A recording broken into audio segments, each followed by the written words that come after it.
NFGR. No fuck skipping radio.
streaming.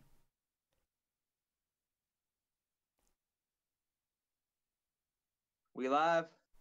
Yeah, we should be live. It should be kicking back on. There it goes. Can anybody hear us? Okay. Please let us know if you can hear us. Brutal technical difficulties. So. All right, we're back. We'll get this kicked off again. If you didn't hear us, Brutal Business Entertainment talk show, hosted through No Fucks Given Radio. Shout out to them for giving us a place to do our podcast, internet radio station, interview underground artists, and talk a lot of things underground. We have a fun-filled episode tonight. This is episode 3. If you didn't catch last week, we interviewed our homie Don O'Rice. Shit was a hoot. So if you missed it, you can go back and definitely download it. We got a fun night for you this evening. We are interviewing 2 of my artists from Brutal Business Entertainment. We got Ghozt, Dmented Killa No1ze, talking to each of them about their latest release of their albums in the last 2 weeks. Killa No1ze released Depressed and Designer, and Ghozt Dmented released Bangers from the Morgue. We're going to be interviewing both them tonight, talking over the albums, getting to know them a little bit better behind the scenes, talking all things underground and having a good time. So we apologize for the technical difficulties if you were listening in, but we are back and we are ready to roll. And I'll tell you what, we started talking to Ghozt right before we had the problems kicking in. I think both of you are on the line now, or Kumar will be in here soon. But Ghozt, why don't you go ahead and start over again and tell us a little bit about the upcoming album that just dropped on this past Saturday. All right, it's Bangers from the Morgue. My second album off of Brutal Business Entertainment, second actually within 4 months of each other. Got really dope features: Playboy the Beast, Gruesome, Delirious, Whitney Payton, Killer No1ze is on it, Hex Rated, Scum, Dubs, Voice, Hemi. We got Jade the Nightmare, Menacide. Yeah, I mean, that's a hell of a fucking lineup, bro. Yes, it is. Definitely impressive. I listened to it myself. Definitely a great disc. And I'm glad I could be a part of this project. You released, as you said, 2 albums on Brutal Business already, both this year, both several months apart from one another, which is very impressive, and they're both heavy hitters.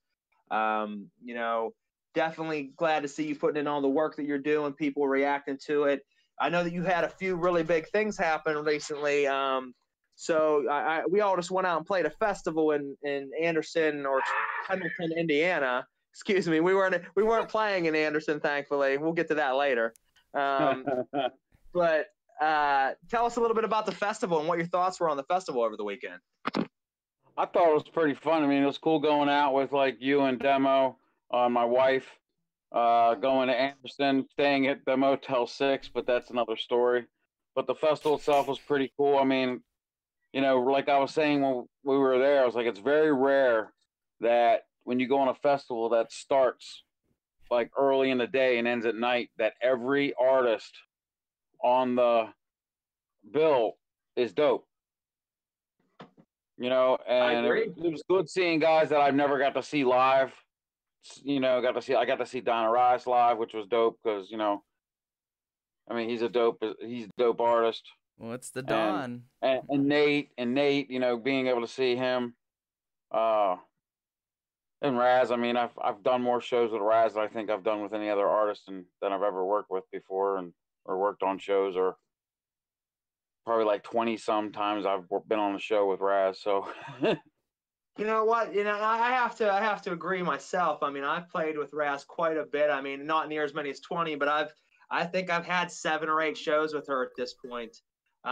Which I wouldn't say is the most I've ever played with someone, but I mean, I certainly have put in quite a bit of shows with her. So pretty cool to get to go out there and experience that festival. As Ghozt was saying, it was really good to see a festival that from start to finish was solid as fuck. Everyone on it was great. Everyone on it showed a lot of love. Everyone on it stuck around until the end, which is something you don't normally see. People come and play a lot of shows. They book out. No, everyone hung around all night. Everyone interacted and talked to one another. And the amount of love in the room was just insane. I mean, I think every one of us felt it. I've seen a lot of people post about it. The love was just out of control. So shout out to Razakal and She Productions. for throwing that show in Pendleton, Indiana. It was called Night of the Shrunken Heads. This was the first year of it. There will be many more to come. And, shout out to everybody that was on the show. We did have a great time. Yeah, basically they took over for strictly for the Wicked. So it was, that when one show dies, and that sprung up in its place, and Phoenix from the ashes. Job first time. Absolutely, a phoenix from the ashes, and that does happen a lot with shows. As Strictly for the Wicked died, Night of the Shrunken Heads came to be. So definitely pretty cool. And I look forward to seeing what years to come, bring for that specific festival. I think it's going to be interesting. I think this is definitely the start of something crazy. No, I do too. I think it was really good, and I think next year it'll be bigger and better. And I think that there will be a lot of eyes on it over the next couple of years of people wanting to not only play on the show, but people obviously wanting to go out there and see it. Right. We had a great time on the road and all had a fun time. And it's just those memories that I always hold on to as being my favorite memories doing music is whenever me and my boys or me and my family hit the road, whether it be us in the label Brutal Business or my guys from my band years ago. My favorite times of music were the times on the road and the funny ass stories that you see out of town, like the hotel room, which we'll talk about here. That hotel room. Oh my God. It was all right, though. You know what I mean? I've seen some pretty ghetto things in my life. That was pretty fucking raunchy, but hey, that happens, man. It's all part of the fun of being on the road. Wasn't that your first time in a hotel room, Demo? It was, and I didn't realize till the second time I'd slept in that bed that there was blood on my pillow. So I guess we're getting into it. I'm going to jump in real quick, and I'll keep it sweet. So for the listeners out there, we stayed in Anderson, Indiana, and we stayed at a Motel 6. We didn't know, because we're not from Indiana, that Anderson apparently is kind of a shithole. Meth town, they said. Everybody around there kept calling it Meth Town, so it wasn't like one person. It was like 6 different people were like, oh, you're staying at Meth Town. So I'm like, okay, there's obviously some type of theme here. And I was taking a shit Saturday morning before the show, and I looked over and noticed that there was about a 3-inch stream of blood under the one crevice of the mirror. And I'm looking at it and thinking, is that rust or is that blood? And as I'm looking closer, I'm like, no, that's definitely blood. And when these guys all woke up, because I was the first one up that day, I was like, hey, I found blood in the bathroom. And then I noticed that there was a few specks of blood on the wall near the light switch. So we started looking at the room, and I noticed that there's a few specks of blood on the wall near the side of the bed I'm sleeping on. Then we noticed that there's blood all over the draperies and curtains. There's a hole punched in on the drapes. Found that blood on the drapes. I was like, Jesus Christ, there is blood from every corner of this fucking room. Mm-hmm. So legitly, and then Demo Demon sleeps 2 nights in a row, and it wasn't until like an hour before we got up the day that we had to drive back that he was sleeping on a pillow that in the corner of it's like a 2-inch circumference of blood that's not his. So people, we believe, and I think it's safe to assume that someone got shanked in our room legitly and either died or bled profusely, and they just really didn't clean it up good enough, or there was so much blood that they just missed a couple drops here and there. But the couple drops end up being quite a scene for us, as you could imagine, staying in a hotel room and there's fucking blood everywhere that we didn't notice at first, but there's holes punched in a wall. There's silly string hanging off the ceiling. I mean, this shit was fucking gross. Yeah, that weird-ass plastered hole in the wall. Well, do you want to talk about our maids? You can kick that one off if you like. Well, we had a non-smoking room. Well, I think the whole Motel 6 was non-smoking, so everybody went outside to that one door. And there was a bunch of dudes down there. There were some brothers, and they were like, hey, what's up? Thanks for keeping the door open and all that stuff. And, one of the guys, my wife, said, hey, look, his beer matches his pajamas, and it was a Budweiser pajamas and a Budweiser. Well, we saw him go into one room, and then he came back out like 10 minutes later with the cart, the towels and all that stuff. He was one of the maids, and then the other dude that asked me for a cigarette, he was one of the maids. And I think one of the maids was out pissing in the front of the fucking hotel the night before. I was about to bring that up. I was waiting for you to get done. When we drove around the building, there was a dude pissing on the building, an employee. Yep. Yeah, folks, we pulled into the parking lot and legitimately watched an employee of this Motel 6 pissing on the wall of his motel. I mean, obviously it's not his, but he works there. Turns around and sees us pulling into the parking lot. And you'd think as a normal person or employee, as soon as you seen a customer, it was late, granted, it was 2:00 in the morning, but you think he'd be like, oh shit, and hurry up and try to hide it. No, he gave no fucks. That's telling you how ghetto this shit was. None. In the hotel the night after Night of the Shrunken Heads, as we got back to the hotel room after eating Waffle House. Shout out to Waffle House. That's always a good thing late at night when you're fucking tired and beat. But we get back there and the halls just reek of marijuana in the hallways. And I'm thinking it's just a no holds bar, anything goes hotel. And it was Someone tells me that marijuana smell was coming from the maid's room. It probably was. Yeah. If you remember, there was the zombie down the hallway. I mean, I don't know if anybody wants to talk about that, but in the middle of the night, you would just hear a fucking zombie go out of one of the rooms. I don't know what the fuck was going on there. Every time you walk by, you thought that there was legitimately a motherfucker and they're dying. You know what it was? It was someone completely tweaked the fuck out on meth, probably, and they were like, because they were like tweaking. Good possibility. But we're going to bring up some other things that I want to talk about this evening with Ghozt, and I know Cody wanted to talk about. So you kind of let us in on the new album Bangers from the Morgue. Why don't you tell us, you know, in your opinion, who your favorite artist was to work with on this album, and what your personal favorite song on the album would be? I'll allow you to pick two because I know it's always hard to pick just one. Oh man, yeah, you know, it's man, that's hard. Like my God, man, because there's so many on that there's people that like Playboy and the Beast and House of Phantoms, you know, and then Gruesome, you know, who's like a legend in this genre, and of course Gruesome definitely is. Shout out to him, he's a beast.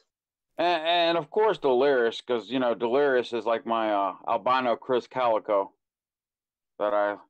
He definitely is. He's definitely putting in a lot of work for you and has a lot of work planned for several of the members of Brutal Business. Guy is like the Akon / Chris Calico of Brutal Business and of Ghost of Demented. So much love to him for everything he's been doing and's got coming up. So House, like I said, House of Phantoms, that's up there. But if I had to absolutely pick two, it would probably be Dance on Your Grave with Delirious and Menacide, another legend in our underground business here, and Black Mirror Boogie with Hex-rated Scum and Dubs. That's a great track. Great track, great feature list right there. So definitely think those are some good choices. Yeah, I mean, and I can't forget Fuck Cancer neither, because that was more personable than like because the whole album is either it's basically about death, you know, Bangers from the Morgue. A lot of the songs are more upbeat than where like you can kind of dance to, like has those kind of dancey type beats, but with horror. But death or like anti-radio rap, you know, mainstream bullshit. A lot of that's about that, but that Fuck Cancer song, you know, and doing it live last night with you, Skippy, and you know Whitney's on the actual track as well, but you know she wasn't there last night, you know, and being able to see the reaction to my friend who I kind of wrote that song for, who died of cancer, and his mom and his brother, and then the post that his brother made today on social media about how that song, you know, was able to let him get past his anger that he's had for almost a year now, and his hurt. Yeah, and it was just, he gave me a hug for like 10 minutes after the set when I went out for a cigarette, and it was just, you know, and his mom crying. And when I touched his mom's hand during the actual song, when I said her son's name in my verse, that was just, you know, I wear a mask on stage, and thank God, because, you know, I had tears coming out of my eyes right there, and looking around, and I wasn't the only one. So no, it's good to have moments like that in music. I mean, one thing I don't think, you know, maybe people realize is we're called Brutal Business, and people, know that we make hardcore underground music, which we do, and we're involved in a lot of different things with art and underground. But I don't think a lot of people understand that not only is it a certain, thing that's important to me, but the team as a whole, as we like to use our music and our art to help people, whether it be just fans going through struggles, or if it be the fundraiser that we're doing here in a couple of weeks to raise money for Children's Hospital for kids with ailments and illnesses, or it be to shed light on a situation that was a little tough and something personal to you that I was able to be a part of. I was glad to be on that track. I had some feelings for some people that I lost that I wanted to put into that song, and it was great to get to perform that live. And it's not just them, but anybody out there that has ever lost anybody, or been affected by cancer, which pretty much touches everyone under the sun, which is a great song. It's one of those songs you want to do because everyone can relate, whether they want to or not. I don't think there's a family out there that doesn't have a family member that's died of cancer, and if you do, then you're lucky, because I've had many people pass away that I was close to, friends and family and fans. So, it's something that affects everyone. And it was great to see the crowd's reaction and to hear people like Scum, the godfather of gore rap, and come over and say that he loves something that was so not dark, which, obviously he has musical tastes all over the place, not just underground shit, but to hear someone who's so heavily involved in that say, man, that track was dope. That just is a testament behind what you put out on this song and on your album, which is great. Yeah, he kept saying, like, throughout the night, he's like, don't forget to hook me up with that CD, man, the one that I'm on. Don't forget to hook me up with one of them CDs. And then when I gave it to him, he was like, hey, fuck cancer's on here, right? And I was like, yeah. He's like, yeah, man, that's cool. So, the Gorefather, man, I've known Scum for a long time, and, it's always a pleasure fucking around with that dude. It is. He's a great dude. I got a lot of love for Scum. And not only is he a great artist and a great businessman, runs Lyrical Snuff Productions, which is one of the best underground labels there is out there right now. It has been for years as far as hardcore shit. But super nice dude and always shows love to everybody. So major love to him. Why don't you tell us a little bit about the show this 2 nights ago? Why don't you say who you open up for and kind of a little bit about that event? I open up for Twisted again, which every time I open up for Twisted, it's been fun. But this one, actually sitting watching their set, usually their sets are about 45 minutes or whatever. This one for like an hour and a half. Like every song that you wanted them to play, they played. If you were, it was just that you could tell while they were on stage how much fun they were having. Like telling jokes, just goofing off, and interacting with people during their set. It was a cozy little venue, but it was, of course, Twisted, but you had Axe there, doing their tour with, in essence, they joined MNE, Underground Avengers, Scum, of course. It was just, man, it was a good show. Couldn't find a babysitter, show, I would have been there. Yeah, I'll let them drop sometime. No, but for real, it was a good show. Shout out to everybody that played on that, and much love to them. Everyone killed it. I got a chance to come out on stage with you for a couple songs. I appreciate the love and allowing me to do that. It's been a while since I played with Twisted. In fact, it's been about 5 or 6 years, I think, since I last played with them. I agree with what Ghozt said. That was kind of a rare Twisted performance. I've seen them many times. And their usual set is roughly 45 minutes. This one was roughly an hour and a half. They played most of my favorite songs from Twisted, which was awesome. Ones from across 5 or 6 different albums that I love, and I got to hear pretty much everything I wanted to hear. It's in a new venue here in Pittsburgh. If you're in the Pittsburgh area and you haven't checked out the Foxtel, it replaced Club Diesel in the South Side. They have redone the design of it. The layout's still the same, but the design and how the inside is a lot different.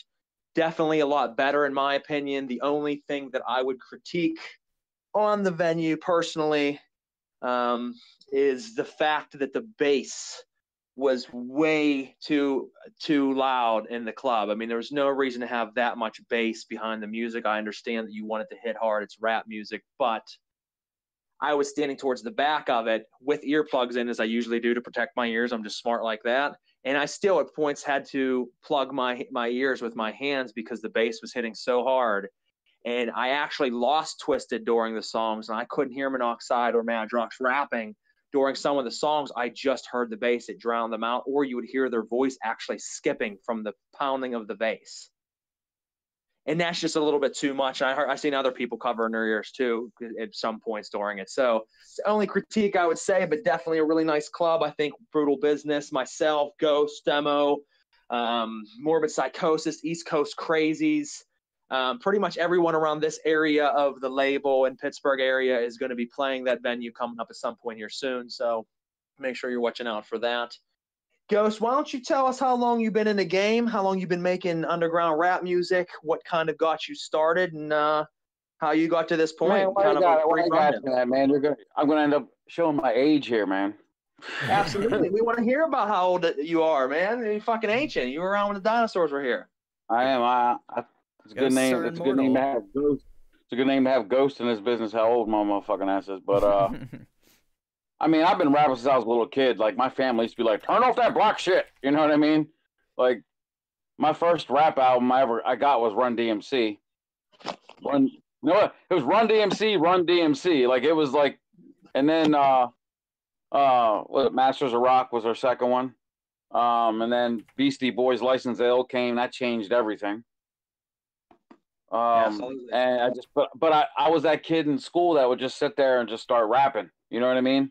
And like in the cafeteria, you know, I would just stand up on the table and I would start getting like the little groups of people and I would just start rapping, or like waiting for the bus, I would start rapping and making those where you put this paper into the cassette where you can re-record shit. You know what I mean? Like, yeah.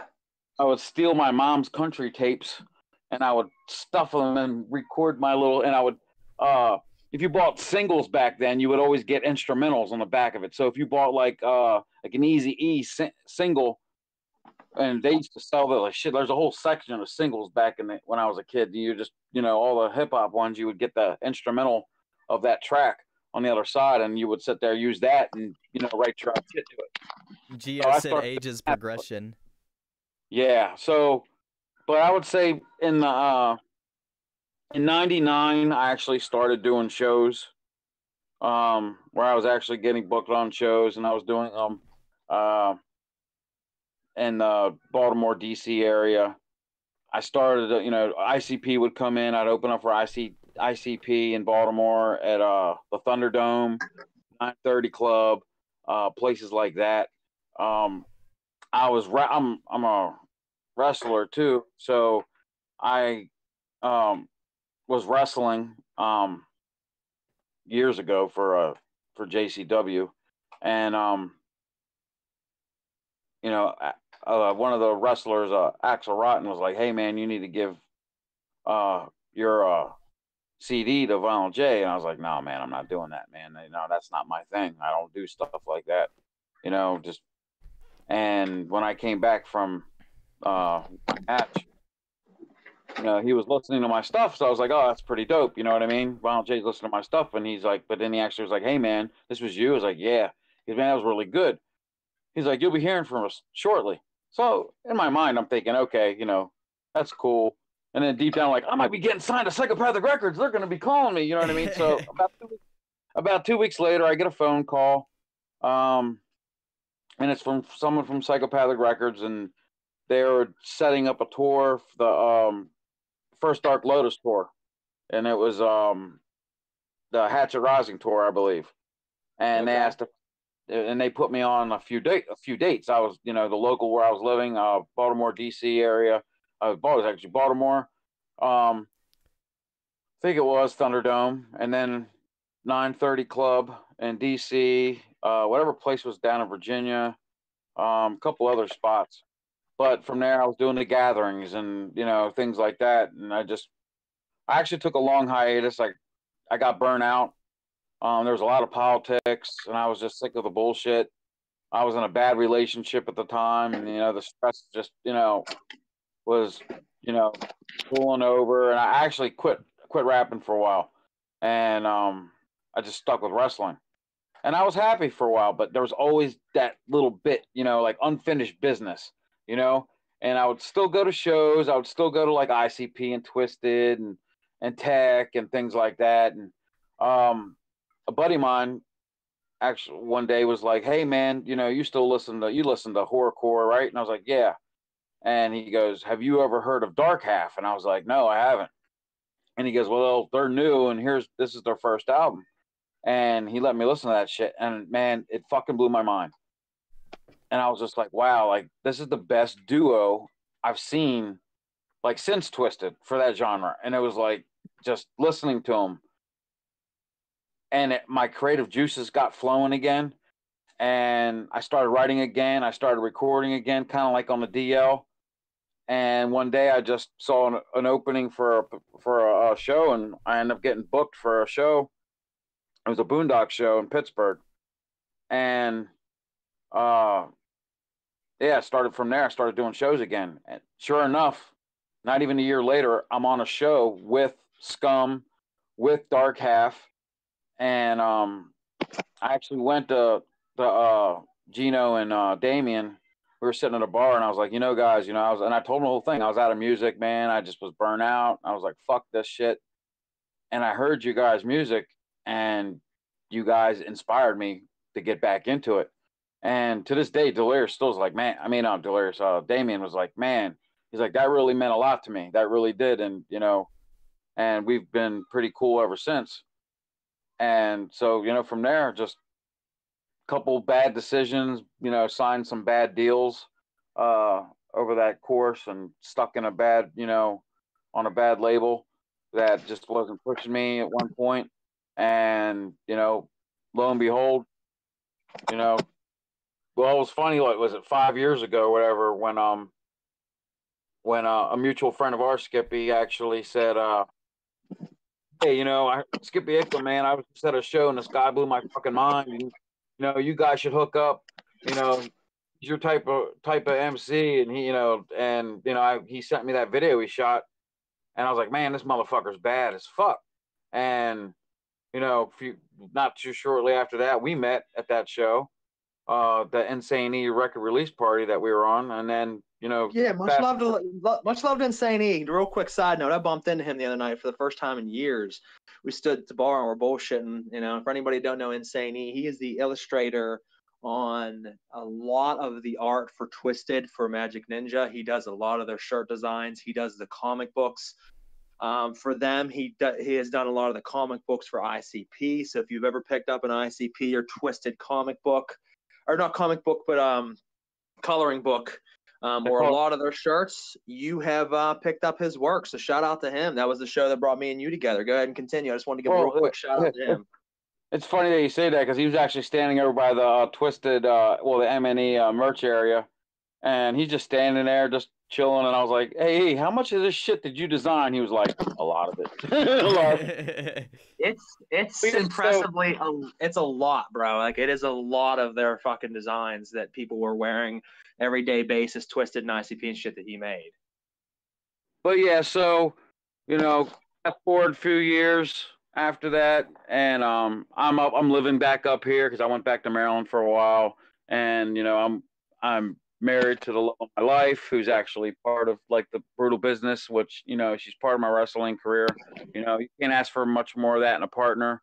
So shout out to my wife Megan, aka Bellamy Amore, for that. But yeah, so you reached out to me, Skippy, and you were like, "Hey, I'm doing this underground show. Do you want to be part of it?" And I was like, "Yeah, let me check to see if I can do it," because that label I was under, I always had to ask for permission to do shit, even though they didn't push me for nothing.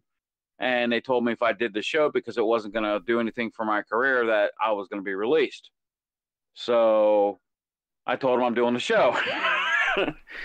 And shortly after that, that's when you asked me to be part of Brutal Business, and you wanted to sign me to Brutal Business. And like I said, House of Fire, I took the ball and I ran with the motherfucker.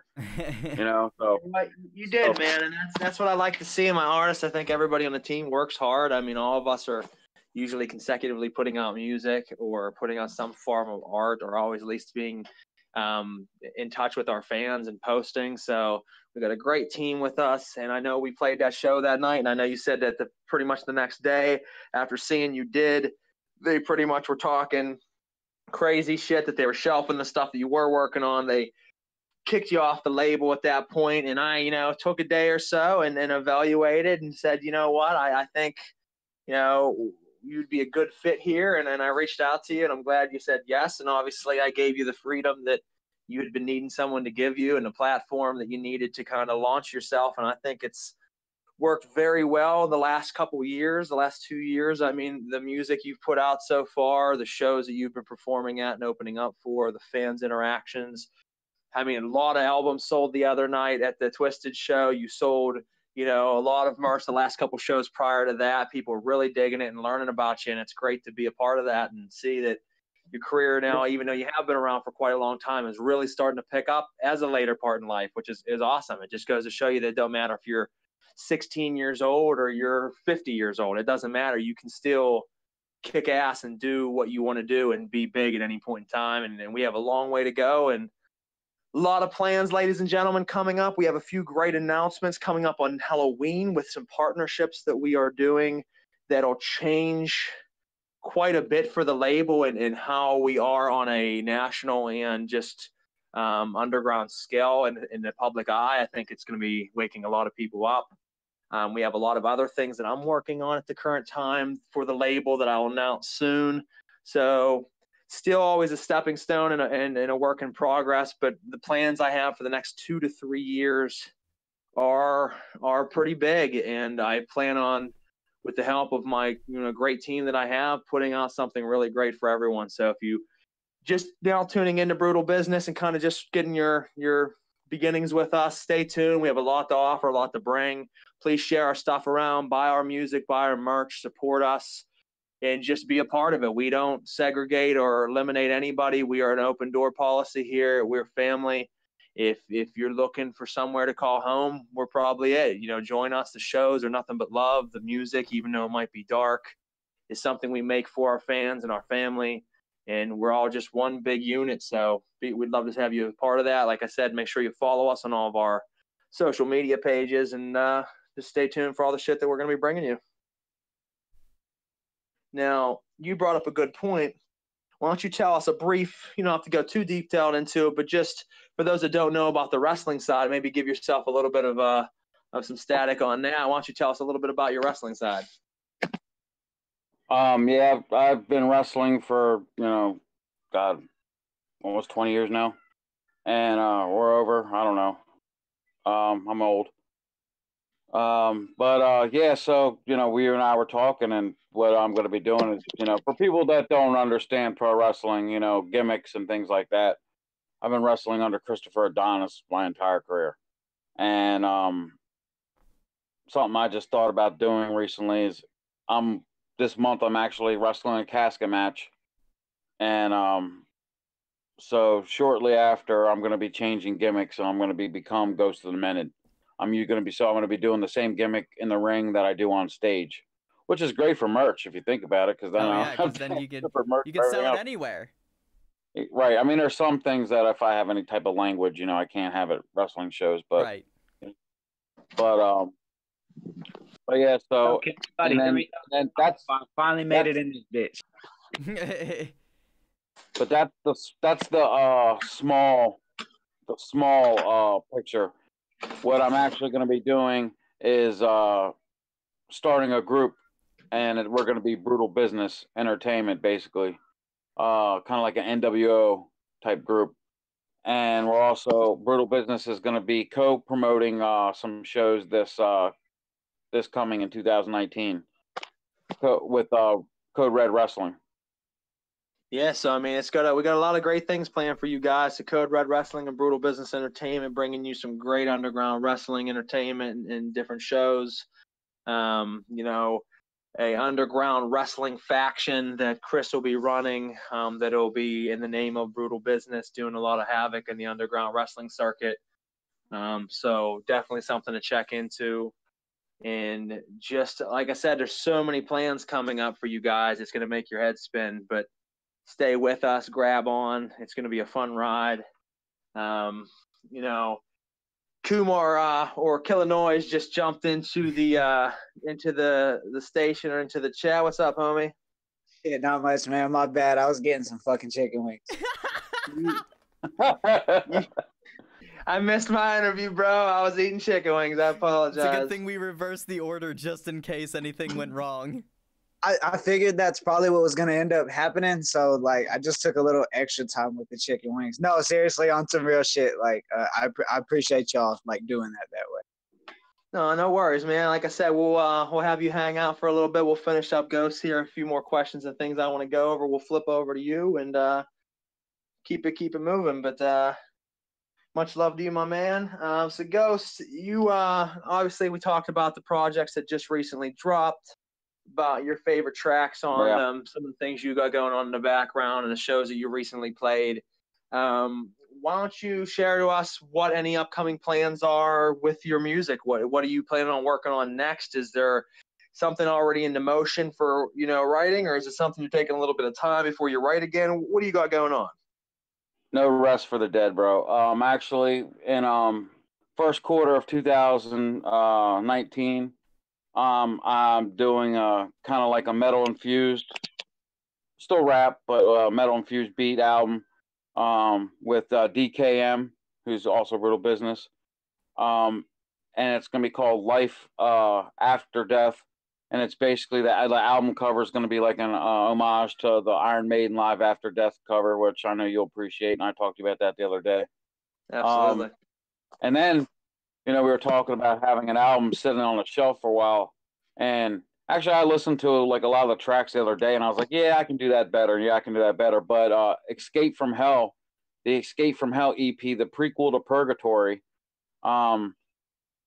the plans when I was with the other label is I was going to do a prequel before the actual album. And it was a EP called Escape from Hell and explains, who the Ghost of the Dmented character is and, a little bit of backstory. So that's sitting on the shelf, but I'm probably going to re-record a lot of those tracks. And then either probably by the end of the year, a full album called Purgatory. And then, like I said, we were talking about like maybe doing a little EP real quick, just me, you, and Demo for a service. Yeah, I mean, that's maybe something like I a 4 or 5 track. I would like to keep that in the plan book for sure. I mean, I think that could be pretty dope. And as you can see, folks, Ghost has a lot of stuff. I can't tell if he means the EP or the album, but Don said I want on that. On what? I can't tell if he means From Hell or Escape from Hell or the Purgatory. I can't tell which one he's talking about. I don't give a fuck. He can be on whatever one he wants. You got backstage clearance, my man. Dude, I already told him before I want to work with him. I want to work with Diabolic. Like that, and then them two together, man, that's just fucking sick. Like, being able to see that live, like we were talking about before at the Shrunken Heads, man, that's just, me and you and Skippy, we're just sitting back relaxing, going, man, this is some fucking dope ass shit right here, Being able to on either. I've had much love for Sick Gang. Sick Gang's been, heavily loved by me for a while now. I love both of them as people and artists. I mean, I've been, lucky enough to get to work with Dawn several times over the years. And same thing with Diabolic. I mean, I think I have 3 tracks with each of them. And, funny enough, we've talked hundreds of times online and shared history with one another, but never got a chance to meet until the other night. I got to meet both of them in the same night and getting to see them live finally after all this time. And definitely individually, both sick as fuck, together, just a machine. I loved it. I wanted to jump in. I was watching it the whole time, vibing, bouncing my head like, damn, I want to jump in there and go off of these two. It was fucking dope. And anybody who hasn't listened to Sick Gang needs to check it out. What a fucking phenomenal bunch right there. And that's the thing. I've done features with guys from Psychopathic Records and M&E and shit like that. Like I just did Boondocks and Lex the Hex. That's cool. I love those guys. You know what I mean? And that's really good. But I prefer working with other underground artists. Like that. And it's just like Menacide and Dubs and Gruesome and Scum and Hex Raid, like those. That's because that to me makes a better track because those guys instead of like having like I had to sit there and explain to the Boondocks, he hit me. I was like, man, what the fuck is a Tartarus? You know what I mean? You know what I mean? On the song Him and Tartarus, he goes, what the fuck is a Tartarus? And I had to explain to him that it's the underworld, and then underworld has its own hell, and that's Tartarus. And he's like, oh, so he's like, I'll Google that shit. But his verse was dope. I mean, you can't. His verse came out dope as fuck. So, but still, you know. The fuck is That's a Tartarus? badass. He said, "I'll Google that shit." That's funny. Now, yeah, sometimes you got to, man. Sometimes the person you're working with is on some other shit, and you don't know what the fuck they're talking about.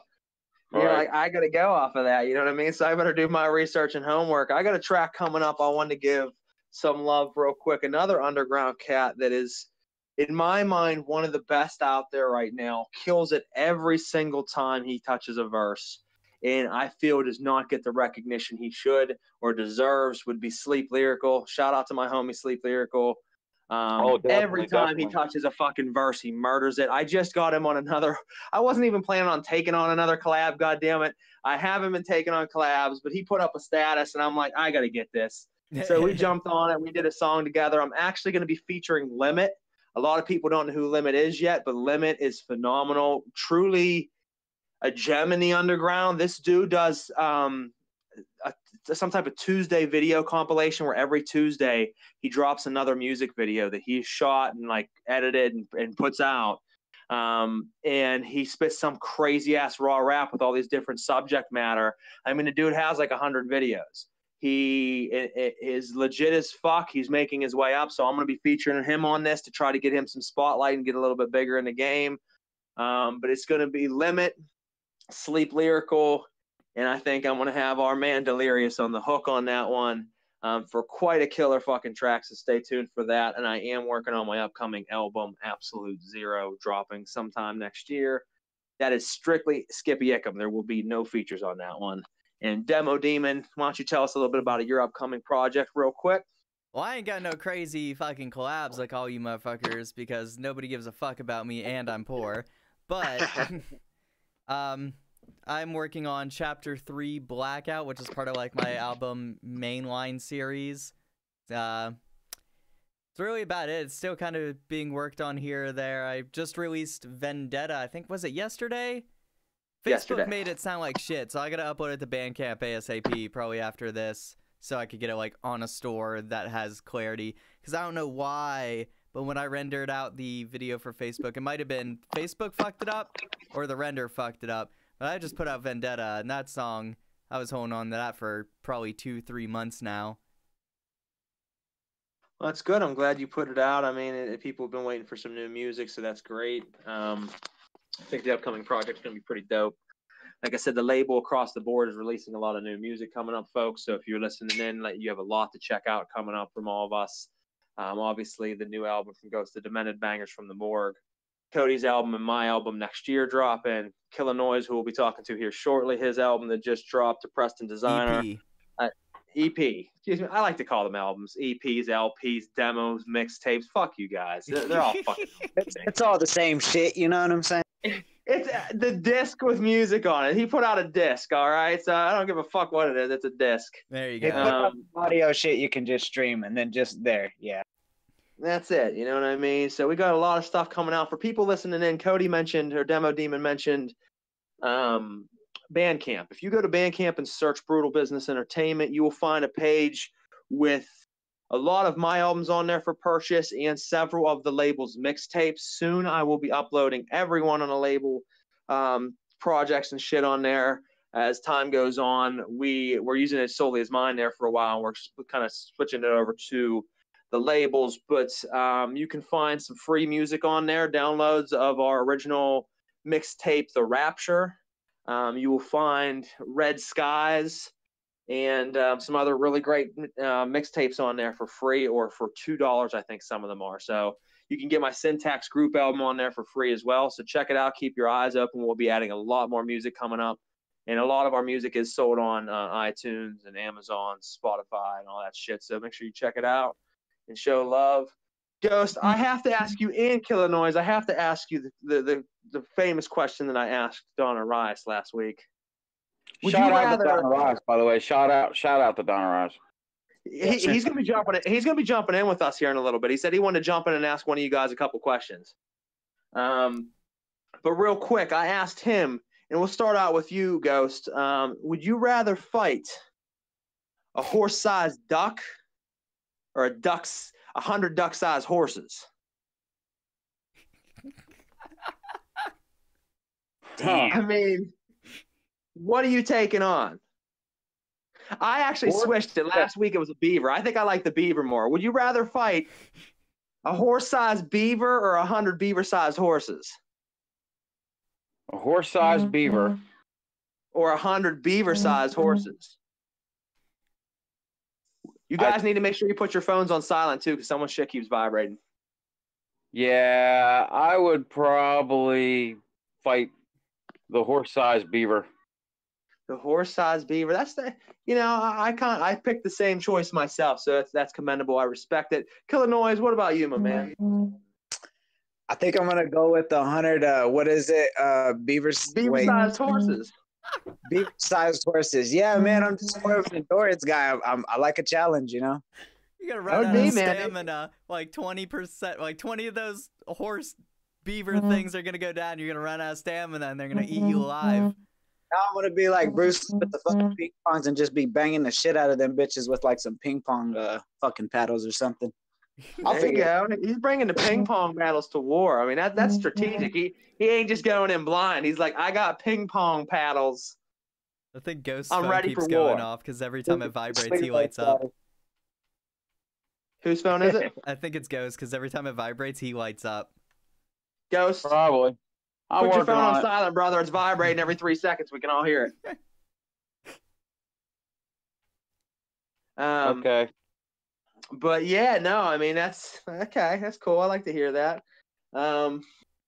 So a couple of things I want to bring up news-wise, and we can all kind of discuss is, I don't know how big of fans you guys are of metal, which I think both of you are, but Slipknot just announced, my wife sent me an article earlier, as me and her giant Corey Taylor fans, sent me an article that they officially announced that they will be releasing the new Slipknot album summer of 2019. I am super fucking stoked about it. It's been a little while, and we just went and seen Stone Sour a couple weeks ago. Again, we've seen them several times. Always a fucking awesome frontman and a killer band. But do you guys listen to a lot of metal? If so, do you like Slipknot? Who do you like? Who's your favorite metal artist out there right now? I love Slipknot. Slipknot's like one of my top like metal bands or bands in general. Definitely on my top 10. Absolutely. Anything Corey touches is fucking gold to me. It is. He is a hell of a fucking frontman, not only on like the harder rock side with Stone Sour, but the Slipknot side, his vocals, his patterns, his intensity, the way he is with his crowd and the way he interacts with everybody. True frontman. Definitely been a huge fan for about 18 years now, which is insane when I think about that. They've been around a long time. Yeah, man, Slipknot's definitely been, I mean, shit, even an influence on me, even though I don't necessarily do that particular genre of music. I just kind of feel like Slipknot is very, without being, I mean, shit, if you pay attention to the lyrics too, you can just kind of hear it, man. It's got a deeper meaning than what, you know, a lot of people probably perceive it to be, which is just a bunch of noise and somebody screaming, but I mean, the man's just got an amazing voice too, man. The way he can scream in melody like that is crazy as fuck. Okay. No, absolutely. I mean, he definitely brings something different to the table. I mean, they've been around forever. They've released quite a few albums at this point, and someone I've been waiting to come back out because I'd like to see them live again. I've seen them a few times, and me and my wife have a feeling that they're going to be coming to a particular festival that we go to every year. We think that they're going to be coming here this year as their like big headliner, and we're really fucking pumped to see them. She's never seen Slipknot, but we've seen Stone Sour together several times. I've seen Slipknot twice like over the years. Apples and oranges, man. That's like completely different. You can't compare. No, I know. She just loves him in general as a front man, and we've seen Stone Sour. She's never got to see Slipknot, so she's been like anxiously waiting. I've seen him twice, but the last time was probably like nine years ago. So I'm like, oh, man, I'm really fucking fiending to get a little bit more Slipknot in there and rock the fuck out. I wear a fucking mask on stage. You know that they're kind of an influence. The guy who made my mask makes masks for Slipknot. So That's what's That's up. You fucking know what I dope mean? as So, shit. Yeah. but well, good, man. I'm pumped to. I'm a metal kid. Pumped to see what comes out of that. He actually gave a big statement the other night that I read. I want to get your guys' take on that.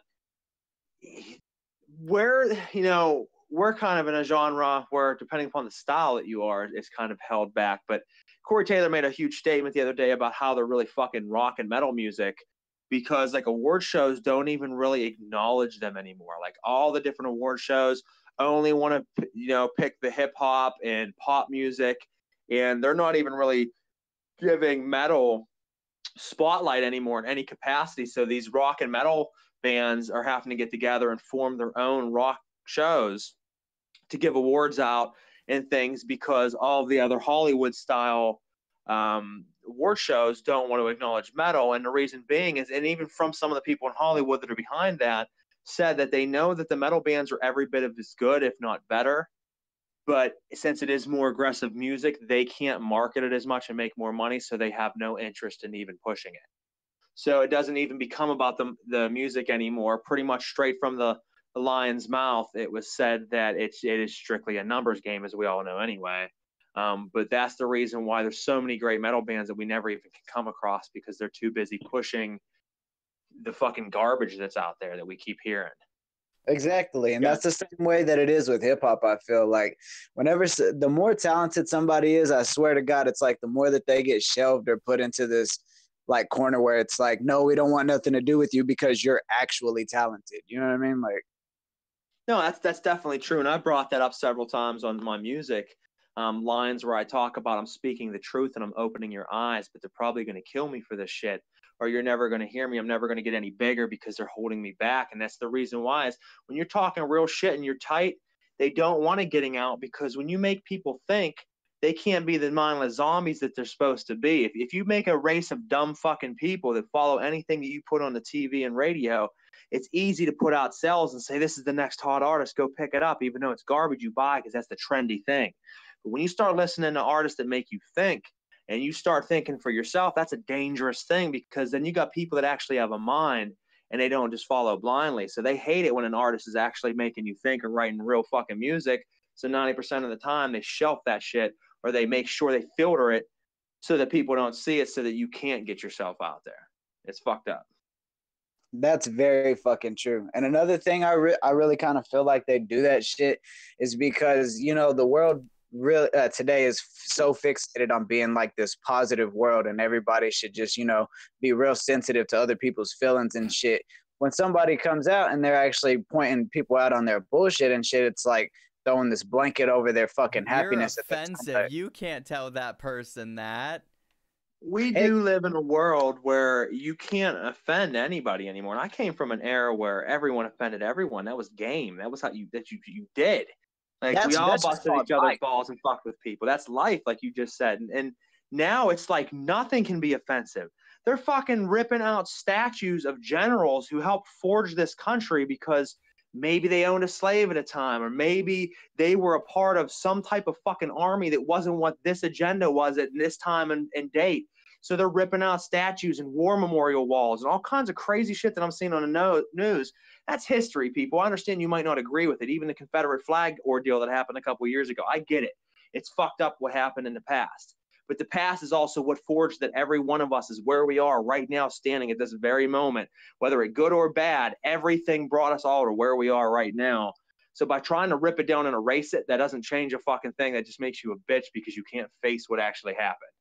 Exactly. And that's the point I was getting at. It's like these people have a problem with the truth. You know what I mean? And like, it's like when you give these people the truth, it's taken away from the fact that, fuck, we can't keep them happy all the time. And like these mindless zombies, like there's not actually fucked up shit going on in the world.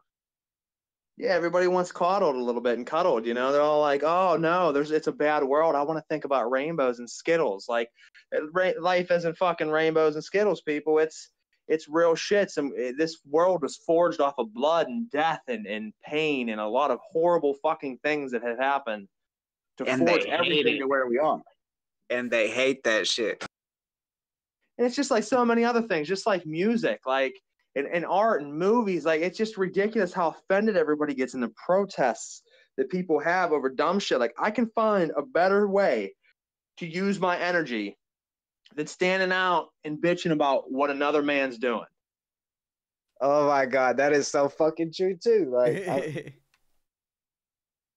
like to speak shit, the truth on these shows, man. I lay it down for the real people. You know what I mean? It's the truth. Is how the fuck are you gonna spend your time critiquing another man's actions? Like, I get it to an extent, but like when you're constantly fucking like trying to find a way to bitch about something, just shut the fuck up and do you, man. Like, I live my life. If I'm not hurting you and I'm not out hurting people, I don't care if I don't believe the religion that you believe, if I don't believe the politics. I'm not going to force my shit on you. Don't force it on me. You live your life, I'll live mine. But how the fuck are you going to spend your days critiquing me all the time? Spend that on good vibes and energy and do something that you want to do and build something.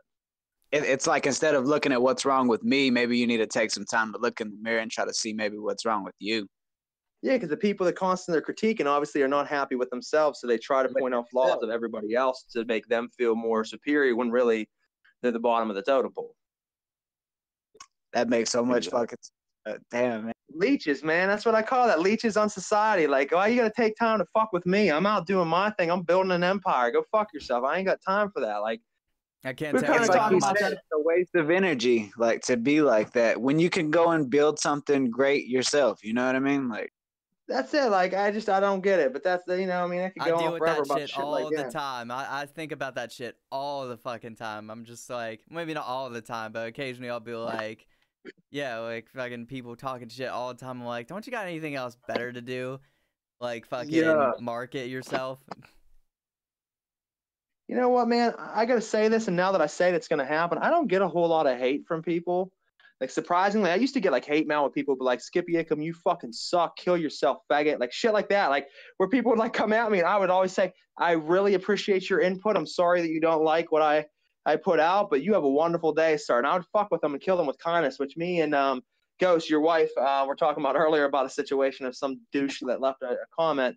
Usually kill them with kindness because it's not worth the effort and aggravation to get upset. But lately, these days, surprisingly, I don't get really any hate mail, any hate comments, or people really hating on me. I always put off a good vibe and love into the air to everybody I work with and all the artists I try to help out and build up. And I feel like I get that back. So I'm thankful. And now that I said that, you know that there's some little prick out there listening. He's like, I'm going to fucking write that guy right now. oh yeah, that's a fucking shit. Hey, Skippy, But, yeah, I feel like it's been pretty good on that end.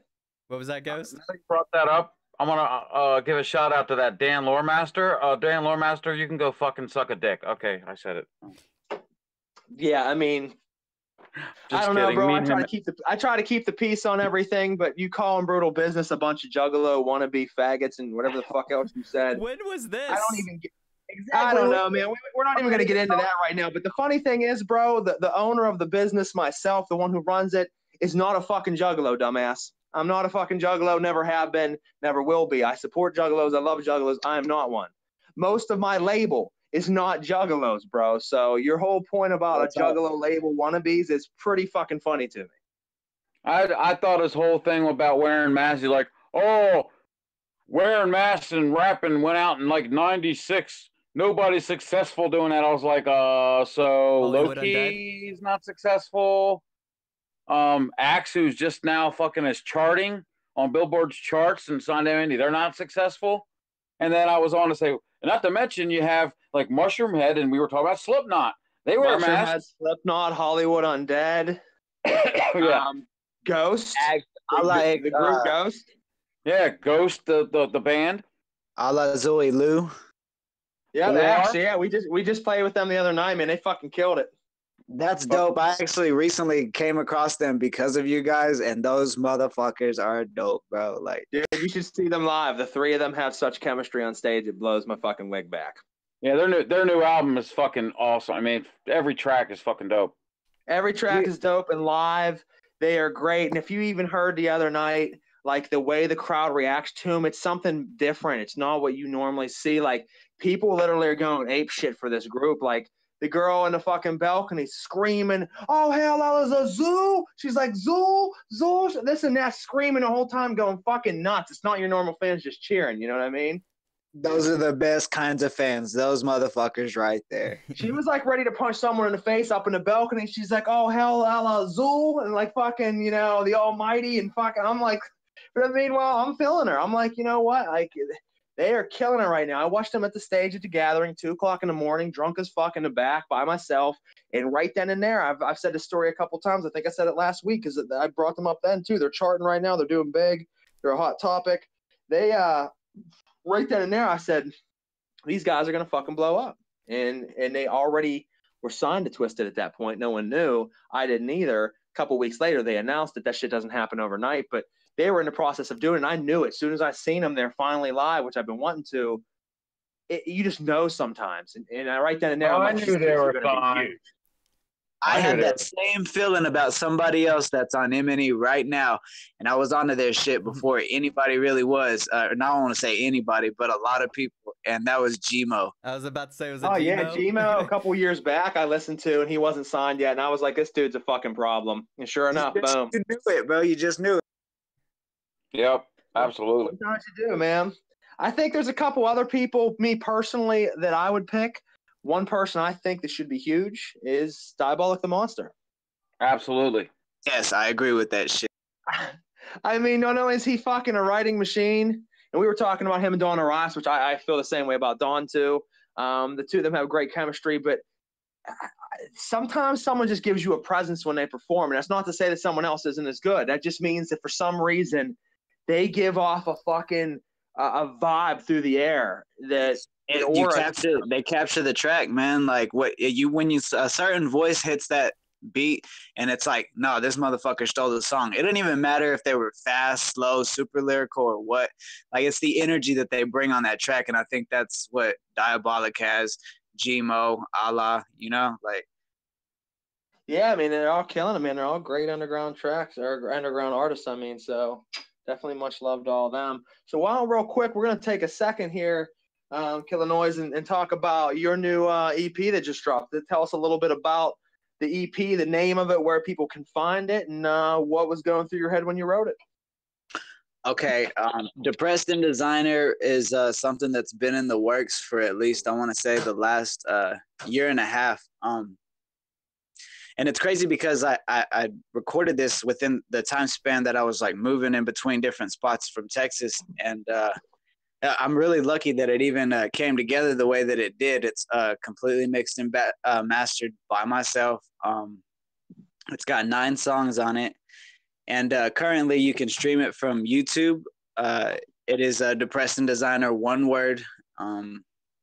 It's just an EP. Everybody's been giving me shit about the album, the EP thing, but it's some music, and you can go find it on YouTube. Some music. There you go. And Killa No1ze is spelled KILLANO1ZE. And yeah, man, it's just there's not really a whole lot of hip hop-ish beats on it. It's a lot of trap shit. Hence why it's just kind of a mix. I just wanted to give the people on Brutal Business like a sample of like what Killa No1ze was, and you know what I'm capable of, but not completely a whole rap. Like I'm working on an album right now, but it's really on the DL. But yeah, man, shout out to Brutal Business, and thank you guys for even fucking having me on here. Because honestly, like without y'all, Depressed and Designer probably wouldn't have even happened. I was ready to give up, and then Skip asked me to be on the label, and I had that in the works. And during the time too, man, I was in and out of jail. I think you guys probably remember, like I didn't really have a whole lot going on. And then, y'all putting me on y'all's albums and giving me that little push. It just it made me want to do the music even more. And I think that's what helped it become what it is today too. Not only that, but there's only 2 features on there, which is the Fuckboy Blood, which you can actually stream. It's one of the singles from the album or EP, whatever. You can stream it from SoundCloud. It just recently hit 400. And the other collab that's on that, you can actually only hear it on the YouTube version of it that has the full EP. So yeah, go share that shit up and listen to it. I hope you guys enjoyed it, because it definitely took a lot out to make it, but I enjoyed making it for you guys. Absolutely. I listened to it the morning it came out. I woke up, I think you released it late into the evening, and I woke up the next morning for work and actually put it on while I was getting ready for work and listened to it. It was dope as fuck. I've listened to it a couple times since then, and definitely a solid piece of work. And I'm glad that, I found you when I did. I am someone who believes in the underdog and believes in the person who has super amount of talent and maybe just isn't being heard by the right people and being able to reach the right people. So I'm glad I found you when I did. You've done great, features for several of the artists on Brutal Business. We put out our song together on my last album, Nomophobia, Hip Hop Fuckery. And I love that fucking album, man. Thank you, bro. It's definitely a killer album. Got a lot of great features. It did very well for me.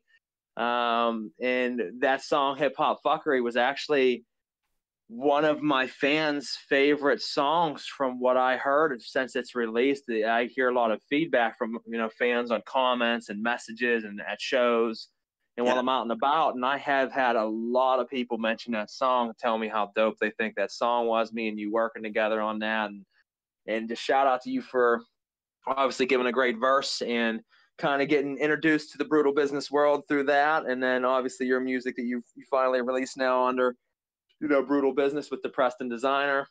A lot more to come, obviously, from everybody. We got a lot of good plans.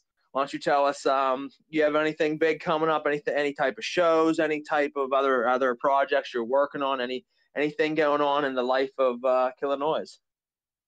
Okay, so currently I'm actually in a better headspace now than I was in Depressing Designer, because that's what a lot of it kind of meant. Was I was just really in a bad spot, and actually forgot to tell you actually what the whole meaning behind the name was. The name actually, this will be quick, my bad. No, do your thing, man. Basically was just because well, I mean, I've always dealt with depression ever since I was a kid. Like, I spent a lot of time in the graveyard as a kid, actually, with relatives. I just didn't understand death. And then throughout the years, as I got older, it just kind of got worse. And I would always try to buy stuff and buy myself shit and use money to, kind of make myself happy. But in the end, money never fucking fixes anything. So anybody listening to this, money is not going to give you happiness. You can only find it through yourself. And I'm still working on that myself. But yeah, that's the whole meaning behind it, man, is like, I'll go out and buy some fucking stupid designer random shit that I don't even fucking need. And honestly, it doesn't make me happy at the end of the day. And that was kind of the whole concept behind it. Just the fact that materialistic things in this world are not going to make you happy. You have to find it within yourself. And also the music was to kind of help anybody dealing with any kind of depression. So, yeah. That's deep, man. I mean, that's real shit. I mean, it's something. It's sometimes hard to understand emotions growing up and understand everything, that you should, especially depending upon, what kind of parental figures you have in your life. And I'm not speaking on your end, just in general. No, definitely. I mean, if you don't have people to show you or teach you how to deal with things like death, or to teach you, responsibilities, or to teach you about sex, or to teach you about a lot of different things growing up, then you kind of have to formulate your own ideas and find out on your own. And sometimes you do fine, but some areas you're fucked up in because you don't know any better. No one ever taught you. So it's something that it's great to be able to take them feelings and put that into lyrical form and let people into your world. I write music for me. And I always have. I mean, I love my fans, but first and foremost, I write my music for me and me only. The fact that a ton of people out there around the world love it is true testament to me that I should keep doing what I'm doing, and I do. But it's great whenever I can share my world in lyrical form and not only feel proud about what I've done, but then you have tons of people that relate to it and feel to it. And with what you just said there, I think there's a lot of people that could relate to those type of things.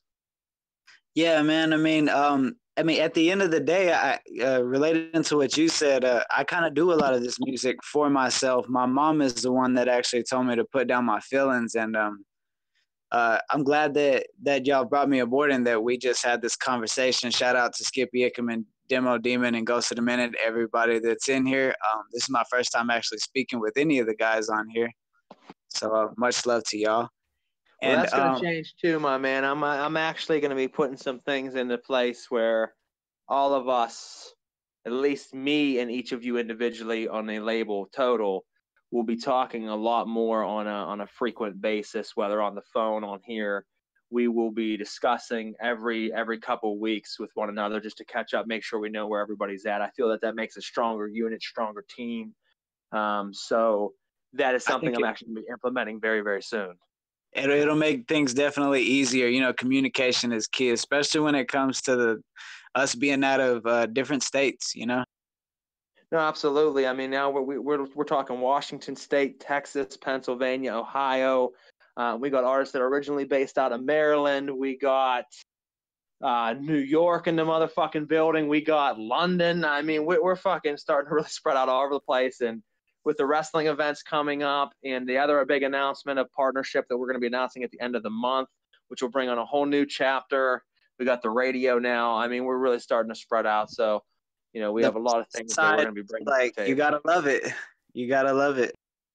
Absolutely. I mean, this is my life. Hell yeah. But hey, anyways, going with what I have maybe in the future, I'm actually going to give it to you guys now.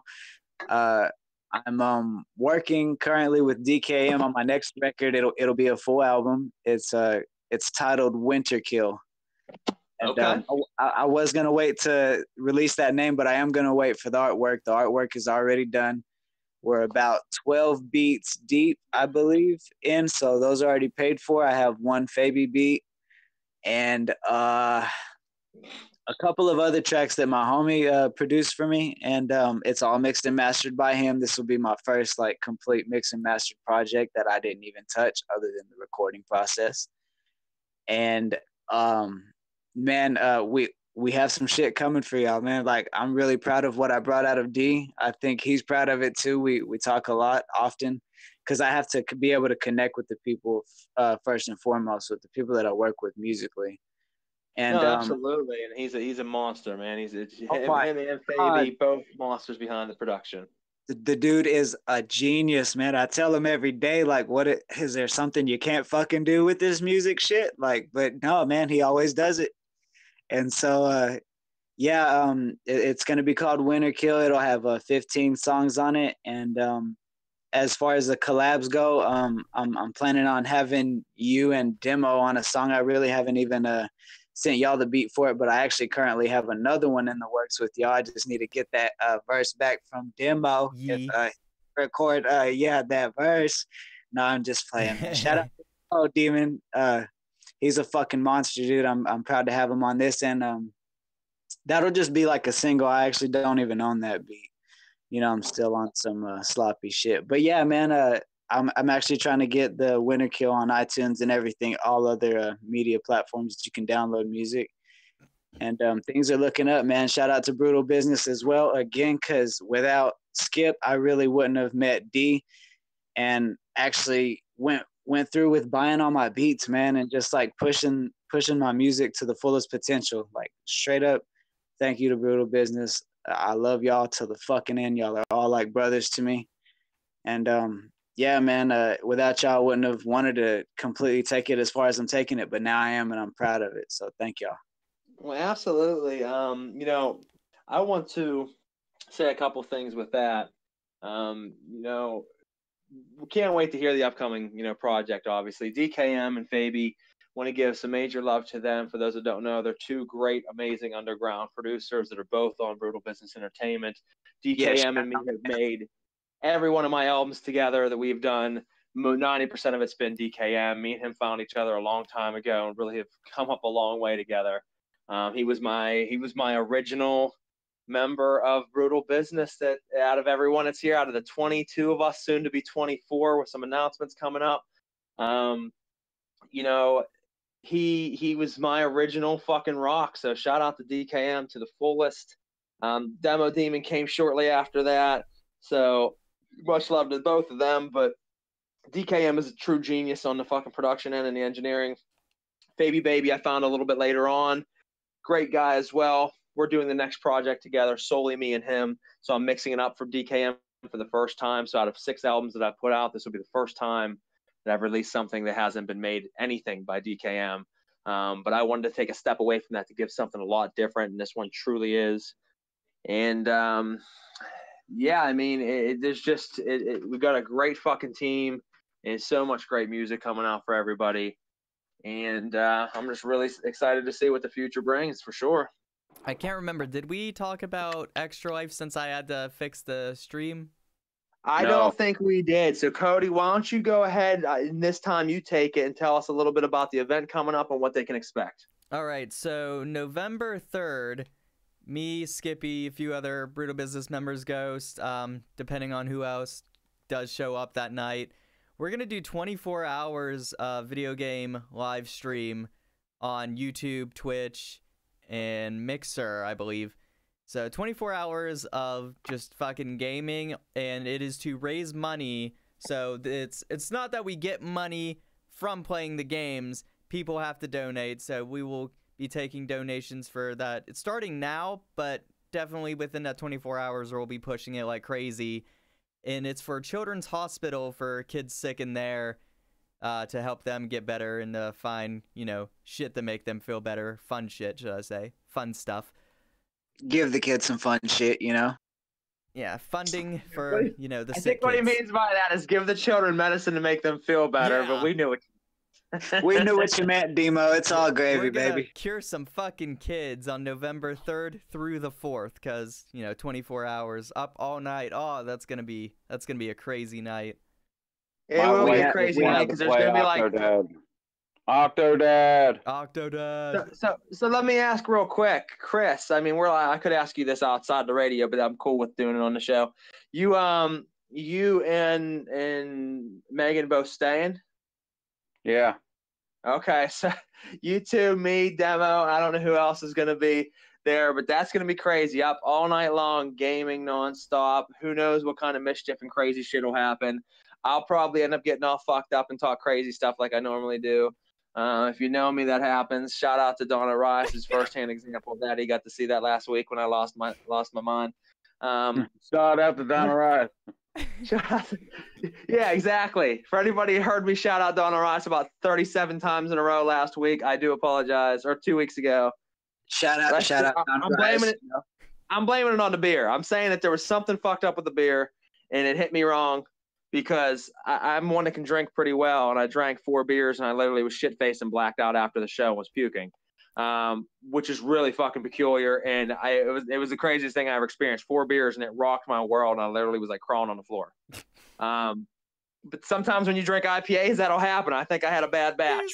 You said in the middle of the show before you started going on your rant, like you heard a pop, and you just go, man, I think something's wrong with these beers. And you just kept going. You kept drinking. Well, because every time I popped them open without shaking them, I'd pop them open and they would just start fucking overflowing and overflowing and overflowing. And I keep slurping it down. It would just keep coming till like half the can was gone. And like, what beer does that?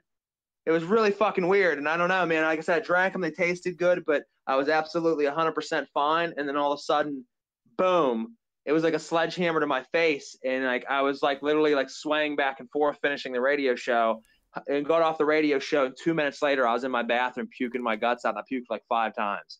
That shit was bizarre. Was this the show with Donna Rice? Yeah. Yeah, I was all fucked up. Bro, I could tell that Skippy was drinking. I mean, I think he said usually it. maintain all composure. I maintain composure when I try to be professional and do my shows, even though I get I'm drinking tonight in memory of that. Like, just saying, I got my Coke and Jack. All right, that's all right. As long as you don't get to my level, we're cool. No, I'm gonna try to maintain myself. Try to maintain that. I haven't had a drink since the show, so I might get something afterwards. Well, so I want to. You should get something afterwards, Demo, and go deep. I think Ghost is trying to talk. Shut the fuck up. No, I just want to give a reminder that in 15 minutes, my little contest on my Facebook page is ending, and somebody's winning a CD. It's the last comment. Whoever has the last comment, and so that's no comment. 10:45 on the nose. Let me just get on my phone here real quick and do nothing that relates to this. That's good because you're part of the label, so that you know what that means. You're not allowed to play. Oh. So, yeah, ladies and gentlemen, if you're listening in, jump on the Ghost of Demented's page, be the last comment at 10:45, and you will win a free brand new album from him. Real quick, I wanted to jump into a side note. I mean, as we are talking about the fundraiser coming up, and we're talking about video games for 24 hours, and we usually bring up a video game discussion on this show, as we always will. Cody, you got to try out Vault 76. Fallout 76. What is it? Fallout 76. Oh, I said Vault 76. Yeah. You know what I meant, people. Fallout 76, before the actual beta of most people trying it, why don't you share a little bit of insight on what you thought of your run-through? It was a 4-hour stress test because Xbox has a deal with Bethesda, so I'm on Xbox, and I got to do the stress test because I test features on Xbox like 5 months before they release, and I couldn't stream it. I couldn't take any screenshots. I couldn't do any video because I'm under NDA to say or be like I'm not gonna show anyone my gameplay, but I can talk about it. They ain't fucking stopping me there. It was definitely really interesting because they took out all the people that give you quests. They took out all the NPCs, and they're just like, oh, it's now this whole game is like player driven.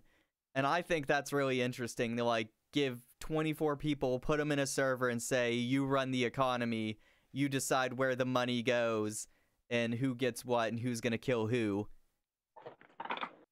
And so I got to play for 4 hours today, and it started after my first podcast I did today was the Ward Productions, and that's a video game podcast. And right as soon as that ended, like 10 minutes before it ended, I believe I booted it up, so I was starting it then. And literally 10 minutes before this podcast started, I was still playing it. It was about to end, so it was like in between the gap of 2 podcasts, I did nothing but play Fallout all day. I bet you did. Yep, and the server got shut down, so... Well, that's pretty cool, though. So, I mean, it definitely sounds like it's going to be an interesting game. I'm a huge fan of the Fallout series. I think Bethesda fucking kills it. I think they're great at the games and what they bring to the table. I'm kind of upset because... You don't have time for it? I don't have time for it. And it's like, I really want to play it. And honestly, I probably won't get it. And I'll probably, sometime come over and fucking make you let me play it for a little bit. But, I don't see myself getting it because I don't have the proper time to dedicate to it. I was just about to look up. I don't know. Do we know? Did Modern Warfare Call of Duty drop yet? Last night it was Black Ops 4, 5, 4. Okay, so it's 4, and it would make sense because I got on last night to play for a little bit, and I couldn't find anybody to play with. The old one, not the new one. Right. I was playing Black Ops 3, and I played all the time. It's like my go-to because you don't have to really think. You can just jump online and play. And I noticed that I kept jumping into rooms, and I'd sit there, and no one else was joining. So it took me forever to find a lobby. And I was thinking, I guarantee that fucking game just dropped. So if you said it just dropped last night, that makes sense. That many people already went and bought it. Oh, yeah. Yeah, it came out I'm last ruined. night. I can't even play the third one anymore. So I have to get the new one. But the new one, to get the package that you want's like $120. That's fucking insane. How are you going to spend $120 on a video game? I spent $100. That's fucking crazy as fuck. You know what I mean? $120. I came from the era where you spent like fucking $15 on an Atari cartridge. Damn, son. You know what I mean? Like, it probably Ghost. Was it even that much? How much did a fucking Atari game cost back then? I don't know. I'm not that old. No, I'm saying the Ghost. Ghost knows. Man, fuck you, man. They were like, I'm just playing. That shit's awesome that y'all came from that era, man. They're like $30. 30. Were they? Okay, so even still, I mean, inflation, I get it. $30 way back when. But I mean, like, even whenever PlayStation and shit came out, the games were $50. See, I had a PlayStation for sure. And yeah, like at the most, maybe a PlayStation game would have cost you $50 at the most, but that's about it, bro. Yeah, now games are coming out, and they're like, most of them are $60 to start out with, and a lot of them are like, oh, but you got to get the VIP package. And it's like, shouldn't the game just come with that? If you don't. Well, it's like the game should just come with that. Like, why are you going to say, here's the basic game, but here's the fun game? For the fun game, you're going to pay $35 more. I can't stand that shit. Like, they fucking... Just give me the whole fucking package. Yeah, because, like, they have the season pass thing, and that's just like, oh, get all the DLC, the post-game bullshit or whatnot. That I'm okay with. But now they're coming out with fucking just, like, season pass version 2 for the second year of the game's release, and I'm like, fuck you. The point of a season pass is it's called season pass for a reason. You get post-launch DLC to your game when you spend that extra $20, $30, you know, after you're done with all the base shit in the game. But now they're just like, oh, here's years 2 pass. And I'm like, fuck you.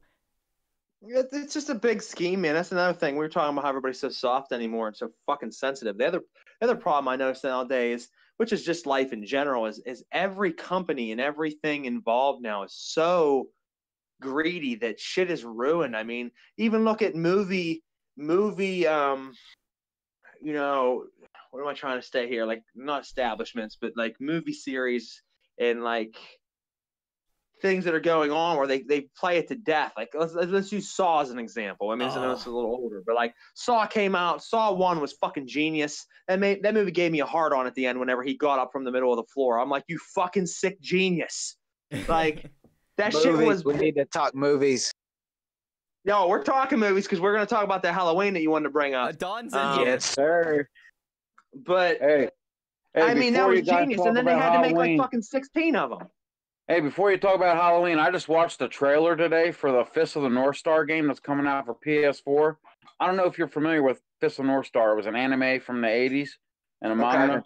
I haven't seen it. But they made, like, when the Genesis first released, it was called Final Battle because they switched the names. It wasn't, even though in Japan it was a Fist of the North Star game. And they had a Game Boy game and all that shit. But basically, if you ever watch the anime, he punches a guy in the head and his head blows up. That's what happens in real life when I punch a guy in the head. Yeah, but so I watched this fucking trailer and it was like watching like an anime, but it's like full world. Like you're walking through this fucking town, and it's in the middle of the desert, and you can go through the whole town. So, and then there's a driving part, so it's like fun. So it's got like Mad Max. a little bit of RPG elements in it. Mad Max, yeah, it's like Mad Max. Type of games like it, but just fighting game all mixed into one. So it's got like basically everything that I look for, plus the story that I'm into, and it looks like they finally made a game that actually is good. So that's what I'm looking for. Game. What about what? What's that? I said, shout out that game. What is that game called? Fist of North Star. Fist of North Star.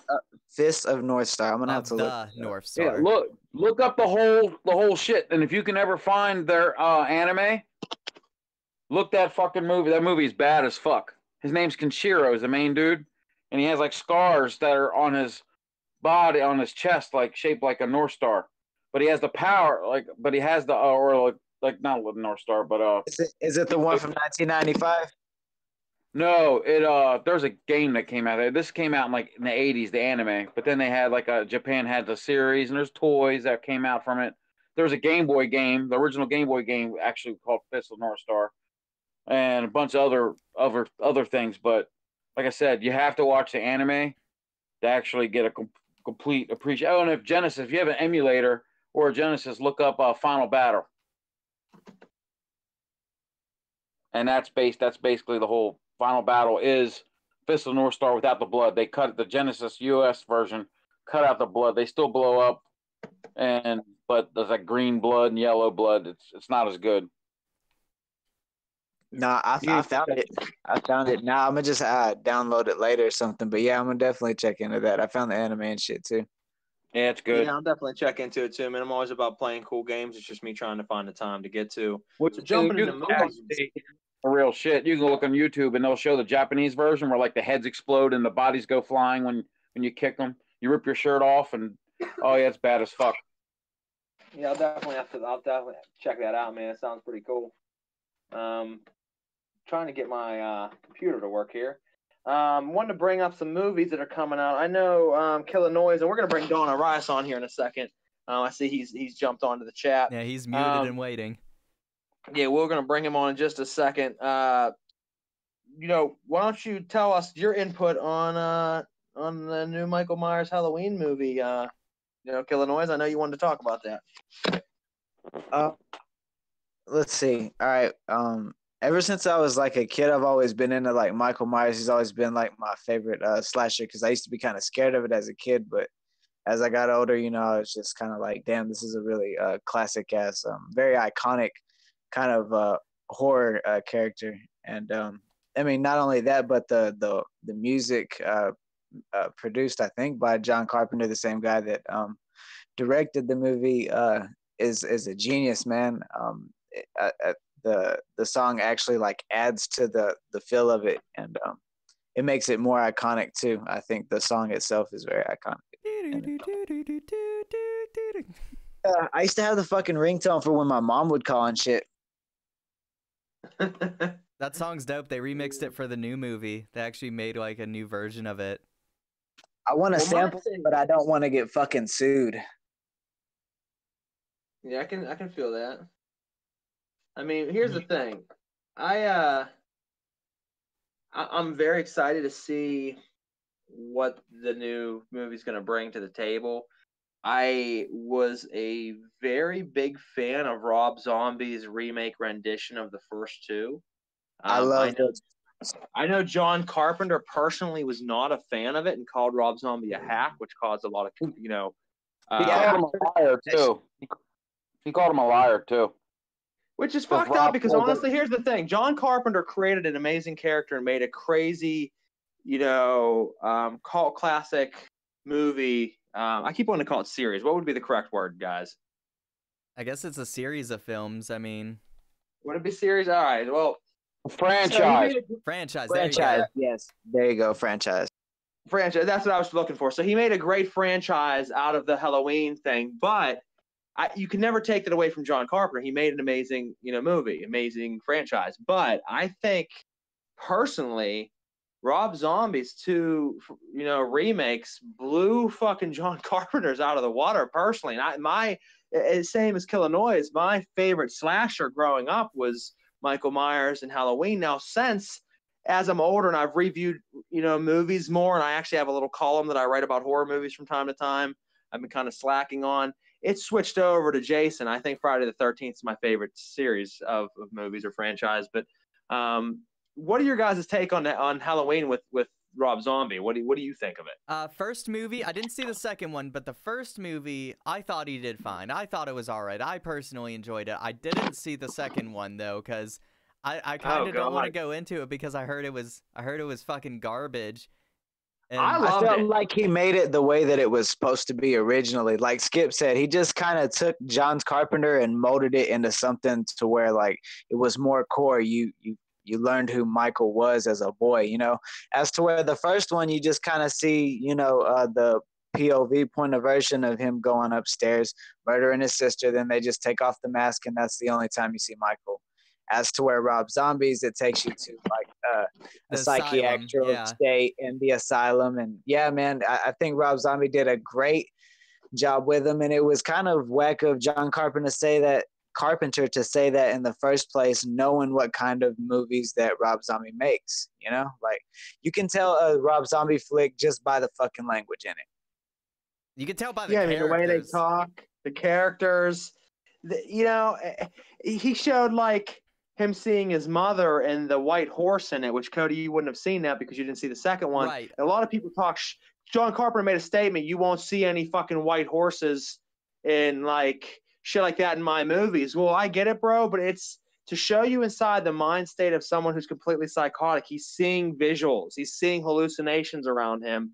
It shows you the backstory, how he became who he is, how he was tormented and killing animals as a kid. John Carpenter didn't do any of that. He's like, here's a kid. He has a knife. He killed his sister. Went to an insane asylum. He's out now. All hell's going to break loose. I mean, pretty much point blank, period. That's it. I mean, that's cool. I mean, it worked for him. It was a great franchise. He made a lot of money and became very, very big off of that. But at the same time, like, story-wise, bro, you fucking suck. Like, it was for the time, for its time, then yeah, it was cool. Hell yeah.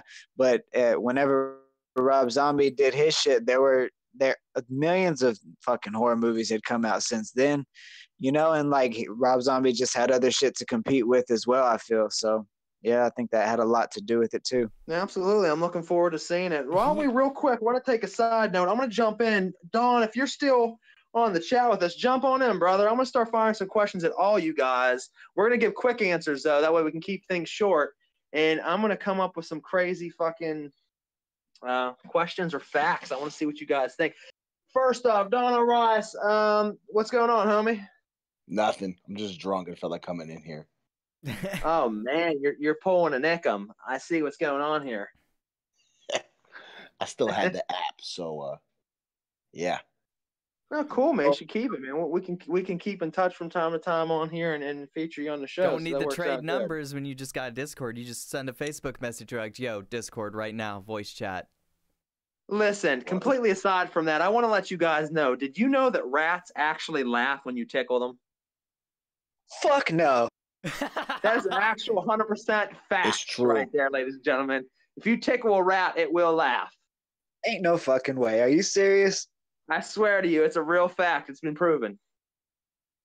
I'm gonna buy a rat and just tickle the shit out of it. That's how I pick up ladies, guys. I mean, let me tell you a story. My wife lets me pick up other women. God bless her heart. And I do so by going to the bar and I buy a pretty girl a drink and then I'm like, baby, you want to come home and tickle my rat? Yeah. Like, it will laugh, girl. I promise you. Gets them every time, guys. If you haven't had a lady tickle your rat, buy a rat, have them tickle it. You'll love it. I'm gonna go drunk rat shopping tonight. Like, excuse me, sir, this is the pet store, right? Well, yes, it is. How can I help you? Do you have any laughing, tickling rats? I'm trying to pick up bitches. I'm trying to the one that gets you all the bitches, you know, the ones you tickle it and yeah. No, we don't got none of those, sir. Can we make this on somebody's album? Can we make this a skit where somebody literally walks in, like you hear the ding ding from the door opening, like, oh, sir, welcome the fucking, you know, brutal pets, and they're just like, yeah, you got a tickle, you got a rat I could tickle, and they're like, what do you mean by that, sir? I'm gonna pick up bitches. Yeah, I'll be like, yeah, I got a rat. It's a rat in the back of the pack of the act. It's a rat in the back of the pack of the act. Yeah, that's it. All right, so another one I wanted to throw out. Hold on a second here. Came for the tickling rats. What the fuck am I looking at here? Did anyone see what is it, Rob Zombie's last film, 13, I think it was called? Yeah, 31. 31? It was 31. 31 was fucking awesome. I have that on DVD. I fucking Here's love that the thing, movie. man. You say it's awesome. Everyone else says it's awesome. I'm on the opposite side of the track. I think it was a good movie all in all, but like, it didn't get me off, and I don't like that, man. Like Halloween, the fucking Devil's Rejects, House of a Thousand Corpses, them all fucking gave me wood. When I watched 31 and I watched the fucking Witches of Salem, I kind of felt like Rob Zombie dropped the ball on both of them. Not even a chub, dude. I'll tell you what, Demo, if you like that movie so much, I have a poster signed by the entire cast I'll sell you. You use the words sell as if to imply that I have money. Yeah, no, that's why. Cut yourself out, bro. Walk around with the rat. For it. Walk around with the rat. You will get some. You will be able to buy that poster someday. Someday. So, hold on a second here. I'm looking at would you rather questions. All these questions fucking suck. They're no good. Well, these aren't even questions. I was giving a fact about rats. Yeah, I know, but I'm looking at would you rather questions because I want to ask one, but this fucking it says that'll mess you up for life, and I clicked it, and I'm like, these all suck. These fucking questions. Well, no, are listen. terrible. Have you ever actually talking about horror movies? Have you guys ever seen Would You Rather? I've not. Good movie. Anybody has or no? I have not seen that. Is it dope or? Dude, all right. So when we get done tonight, you need to go fucking find that movie and watch it. It's on Netflix. Wait, is that new one that just came out? It's not new. It's a couple years old, man, but it is fucked up. Let me just tell you that. And it's truly would you rather. So let me give you an example. Would you rather get stabbed in the leg with this fucking steak knife or me crack you in the back of the head with this hammer? A steak knife. It's shit like that throughout the movie, but it's way more intense than that, bro. Like, it is a fucked up psychological fuck fest. Like, in your head. Your head's fucked afterwards. And it's called Would You Rather. Called Would You Rather. And Netflix, right? Netflix. Yeah. And a new one I recently watched was Open Grave. I watched one called Don't Hang Up, which I thought would be cheesy because in all this Twitter, like all these movies like Fear.com, you watch the fucking thing, you die. Like all these movies that are about technology kind of suck. So I didn't have high hopes going into this one. But this one called Don't Hang Up. I give it 2 fucking thumbs up. I was blown away for the first time in a long time with the technological kind of spin to it. It has kind of a slasher film fucking feel to it. So that's another one for you guys to check out, listening out there if you haven't. So, Don, what was your take on the show this weekend, my man? when he's unmuted, I'm sure he'll tell us. There he is. Oh, you talking to me? Yeah. Oh, fuck yeah, I'm talking to you, my man.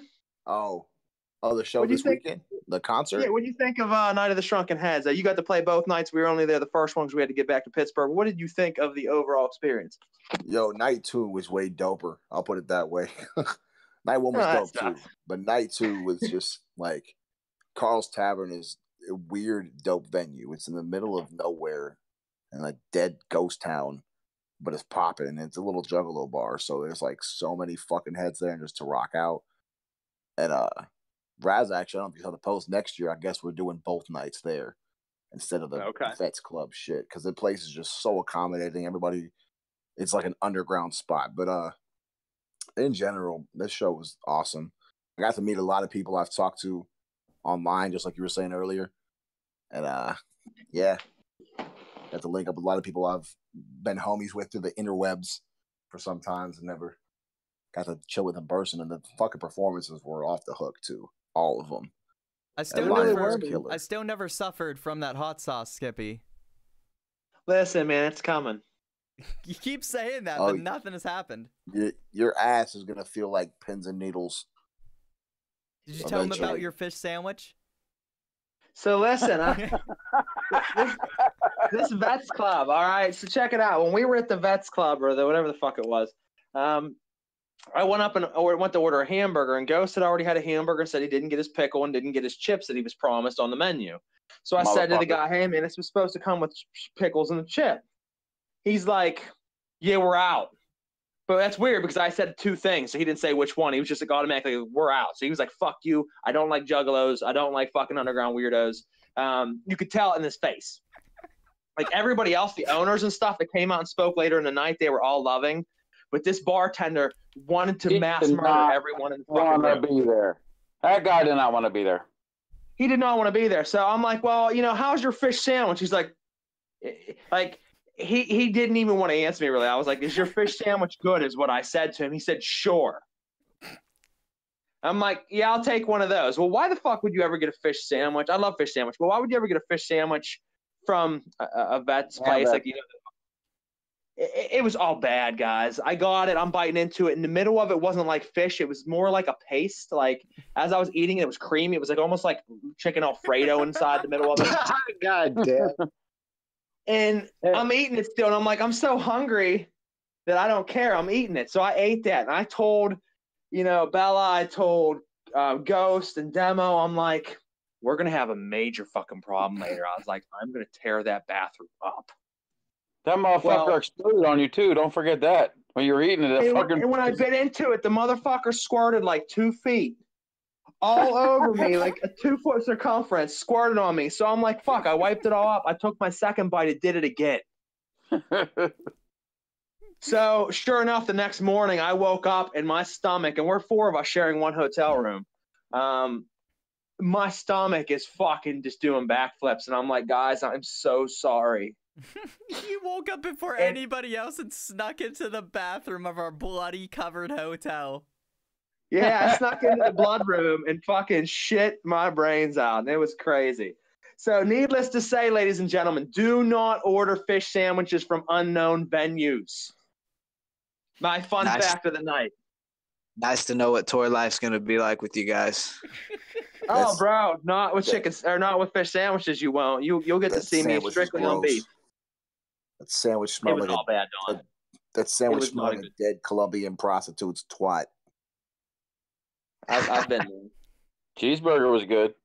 I bet it was.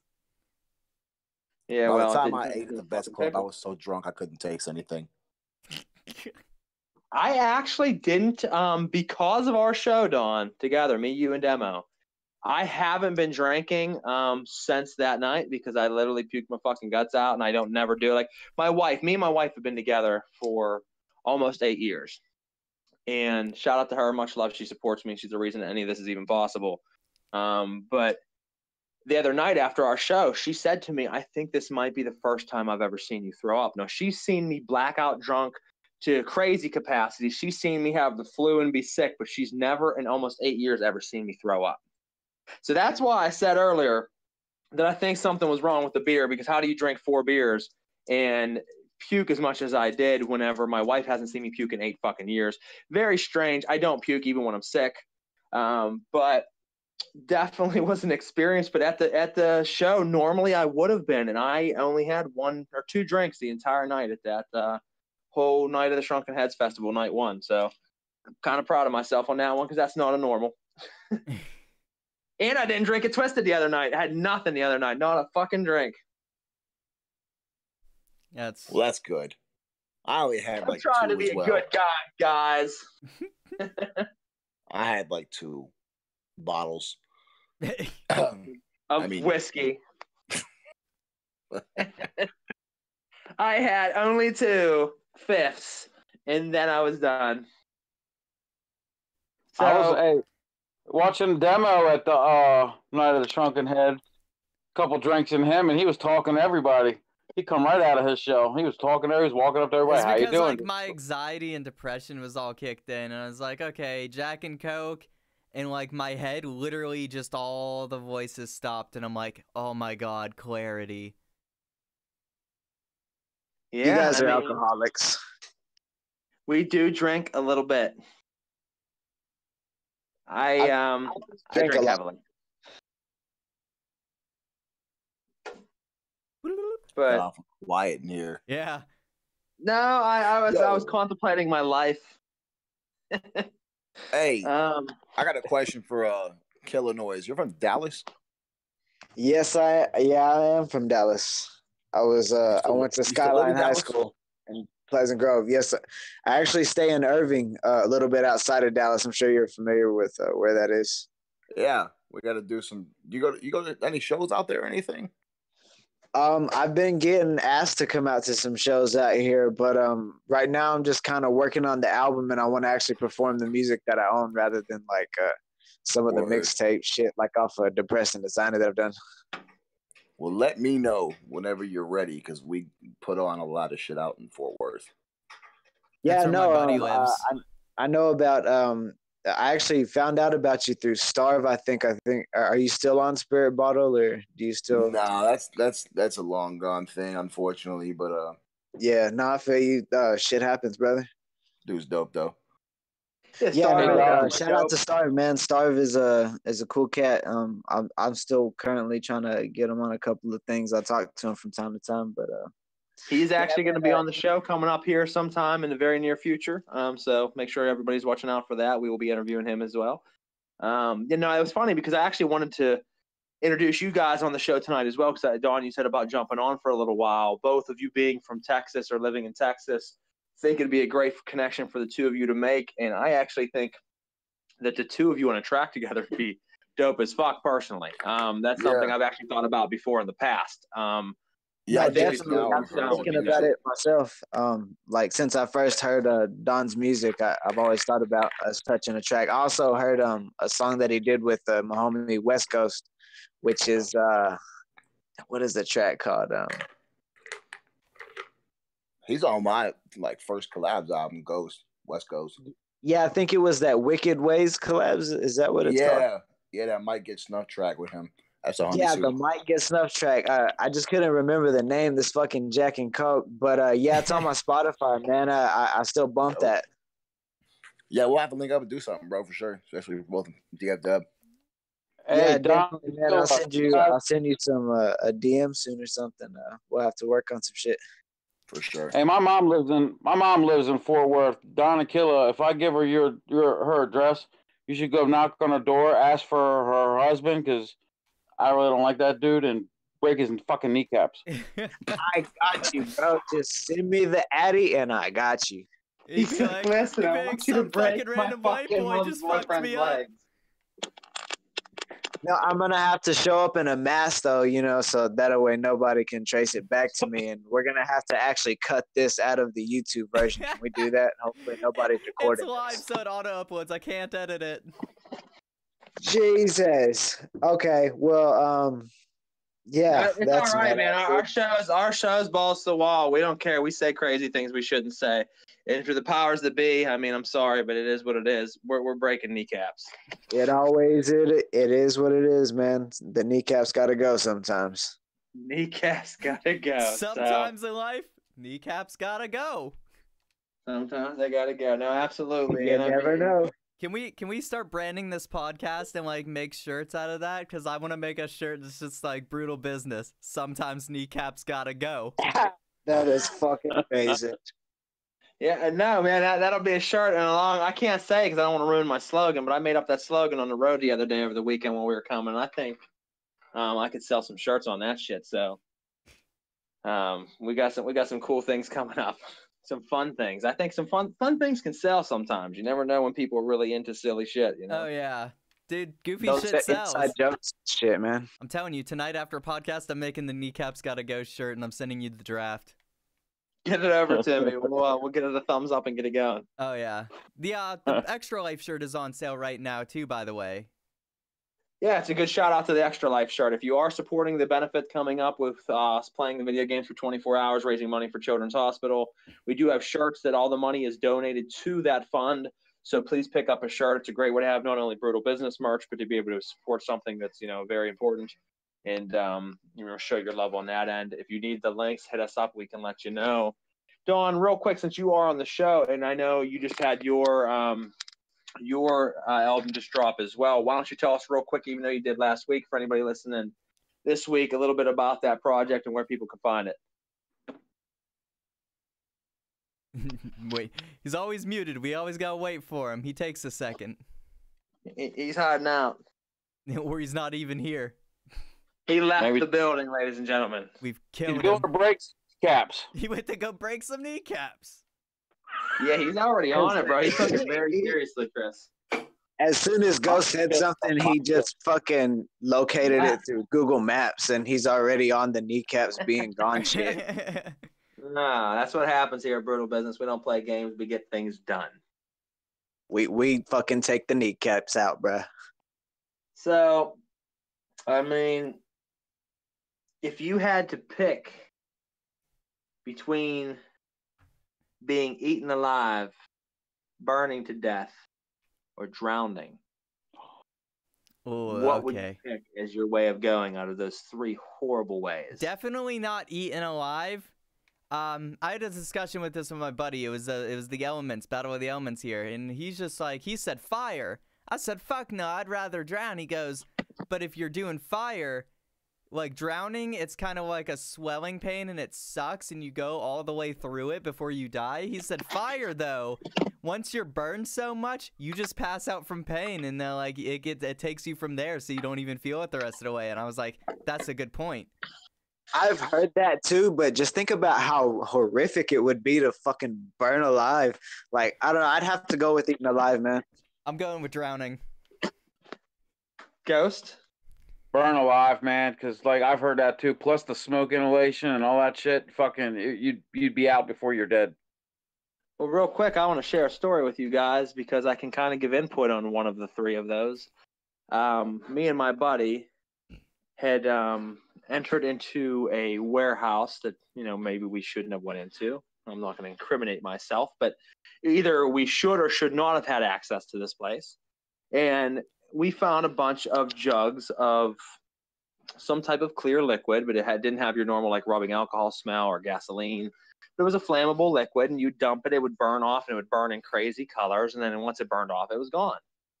Well, we started dumping it down slides at the playground and lighting it. It would shoot these giant flames down the slides and had all kinds of fun with it. We were young and being stupid. And we thought the fun idea of dumping it on my pants, lighting it on fire, and I'd run past these girls that we knew. They were sitting on their porch, and I would scream that I was on fire, and I'd scare the shit out of them. Well, it sort of worked. This is fucking genius already.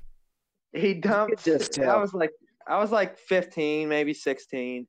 We dumped it on my pants. He lit it on fire because we did it a couple other times where we would dump it on our pants, light it, and it would burn off, and then it would just go away. It didn't even burn you.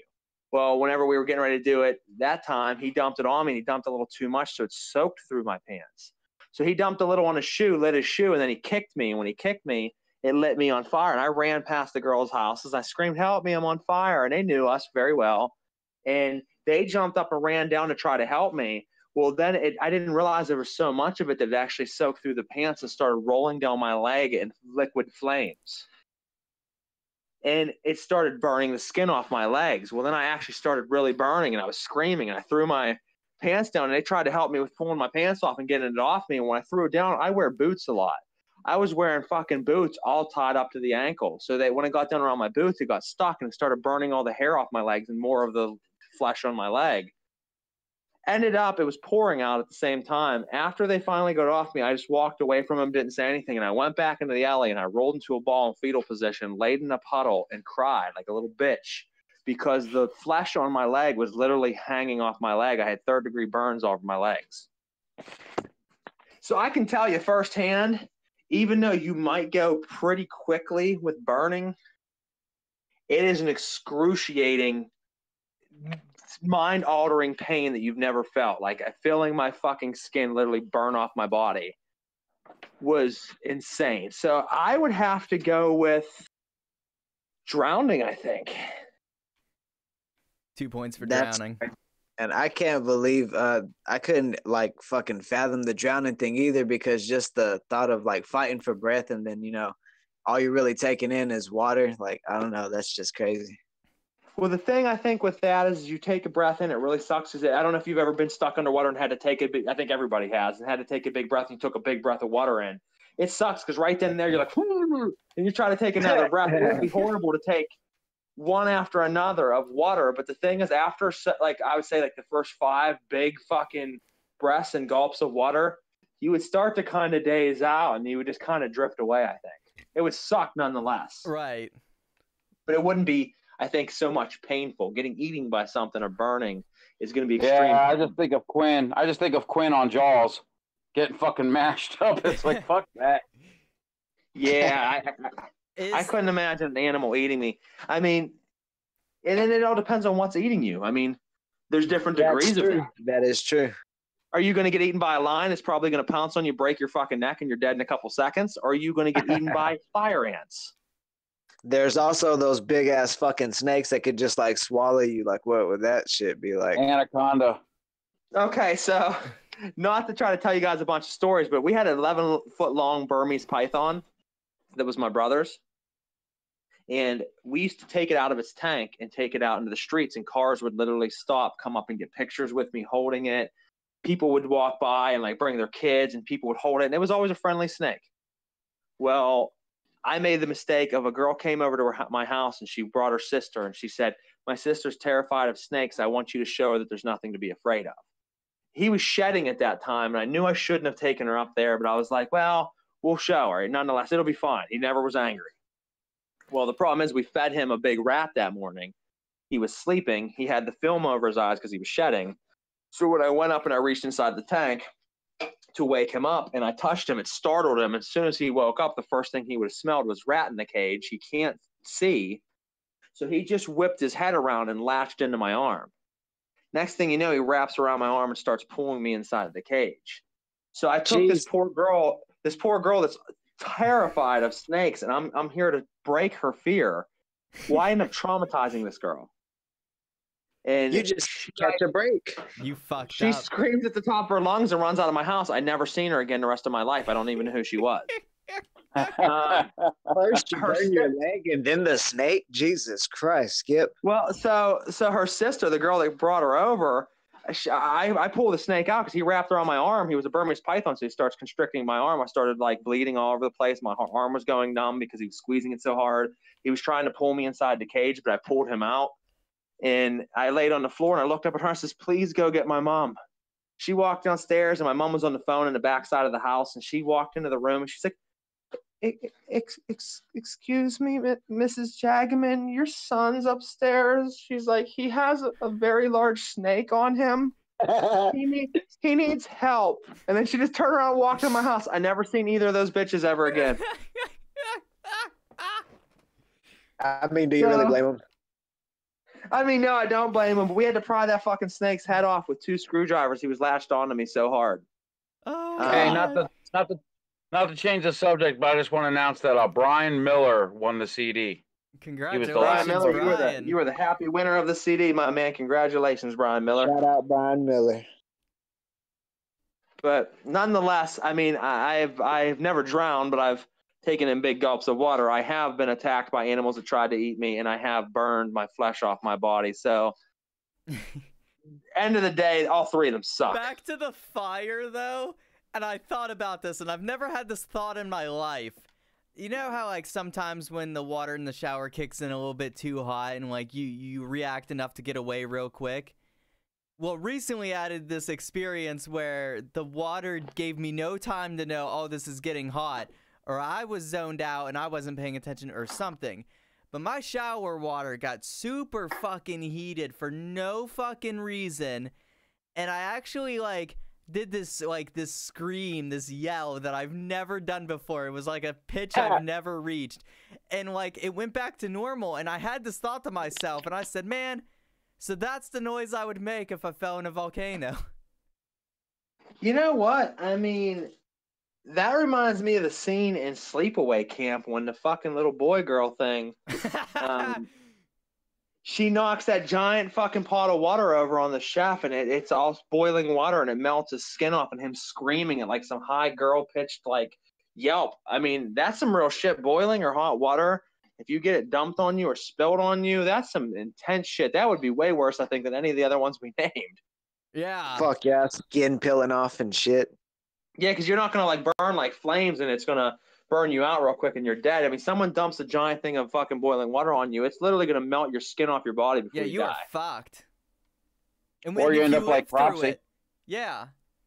You end up like Cropsy. Who's Cropsy? Dude, you just watched the movie. The movie I was talking about. Shit, that was his name?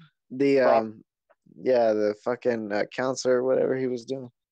He was the maintenance guy at the camp. The maintenance guy. Yeah, that's what it was. Why is it always the maintenance guy, the cook? It's always like, man, they shit on the trades. They always got to make the fucking, like, they always got to shit on the people doing the shit jobs, you know what I mean? Yeah, exactly. Freddy Krueger.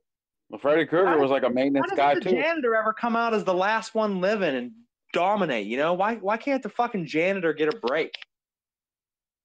I think Michael Myers was even in a fucking janitor suit too.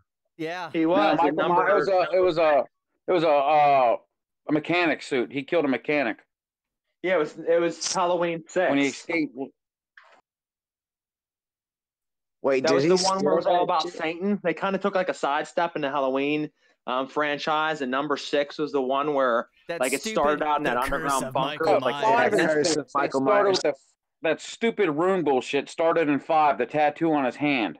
Yeah. Yeah, that's what it was. And all fucking nuts, and it was so shitty that they had to fucking make a director's cut to try to save it. The scene in 6 though that was really badass, which I think is like an iconic horror scene, is when he cuts the fucker's head off and sticks it in the dryer and turns it on. Yeah.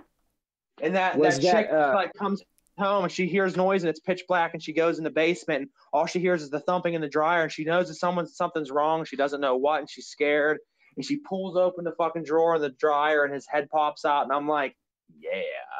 Yeah. I was like fucking 10 or 12, and I was like, yes. Real fucking into it. Aside from the Rob Zombie films, probably the best one in my opinion has to be H2O. See, I don't know. I mean, H2O was okay. I mean, I like the ending. I like how it looked like Laurie Strode cut his fucking head off, but then it turned out to be the paramedic That was fucking dumb. for Resurrection. Yeah, for Resurrection. I like how they did that, but they, but the other thing I was about how you were talking about the not the reboot, but the new Halloween that's coming out, the new one that's about to come out. Oh, on the 19th. The only thing I don't like about that is it's starting off right after the first one. Yeah. Yeah. So not right after, but it's like it's 40 years after the first one, so they're eliminating part 2, which was a Carpenter, was into that one because he co-wrote that one, and he didn't direct it, but he was the writer of it. And they're also eliminating the fact that Laurie Strode is Michael Myers. Yeah, they're not related. Yeah. See, I didn't really like that much. I thought it was cool that they were bringing back Jamie, and I think it's cool that Carpenter's back on it, even though he was kind of salty towards Zombie. But yeah, I think that's kind of bullshit. They're going to stray away from the fact that it's not really his sister, and the whole what was the other thing? And well, part 2 never happened. The whole part of the hospital. Him sticking his thumb up that nurse's ass and lifting it up off the air. Yeah, it's like they're erasing everything else that happened after the first one. That's what I was trying to remember. The fact that they brought Laurie Strode back is great because the way she died in Resurrection sucked, after all those years, and then finally, basically stabbing her in the back and throwing her off the building. That was the worst way to start a film. It was a shitty way to end a character. Busta Rhymes. Straight the fuck up. Oh my God, Busta was in that, wasn't he? When he starts doing the kung fu shit, it's like, oh. That was the hands down the corniest shit I've ever seen in a fucking Halloween movie. And they killed what's her face off screen. They didn't even. And they killed what's her face off. What's the bitch's name? That was on fucking Higher Learning too. Tyra Banks. They killed her off screen. It's like, man, you're gonna have a star like that on the movie, and you're not even gonna kill her on screen. Right. You're just gonna have her hanging from the fucking ceiling. You don't even know how the fuck she died. Oh, that is true. Just drinking her wine and doing her little fucking dance. It's like, okay, cool. And all of a sudden she's dead. It's like, man. You know what though? That was probably some Hollywood bullshit that she signed some type of contract where she'd be in the movie. You can't murder me, but I'll show up. Yeah. Like, I'll allow you to show me dead, but I will not allow you to kill me on stage. If you do that, that's going to be an extra $2 million. Yeah. I could see that bitch doing some shit like that because, truth be told, and maybe she's the sweetest woman in the world. I don't know. I always just kind of picked up a sense of her being a complete cunt every time I've seen her on TV and in the movies and shit. She's got in Higher Learning. I mean, fucking the Pittsburgh Steelers head coach was her boyfriend in that movie. Omar Epps. Oh, Higher Learning. That's where the fucking Nazi dude picks off. Yeah, he shoots her. The blacks with the sniper rifle, right?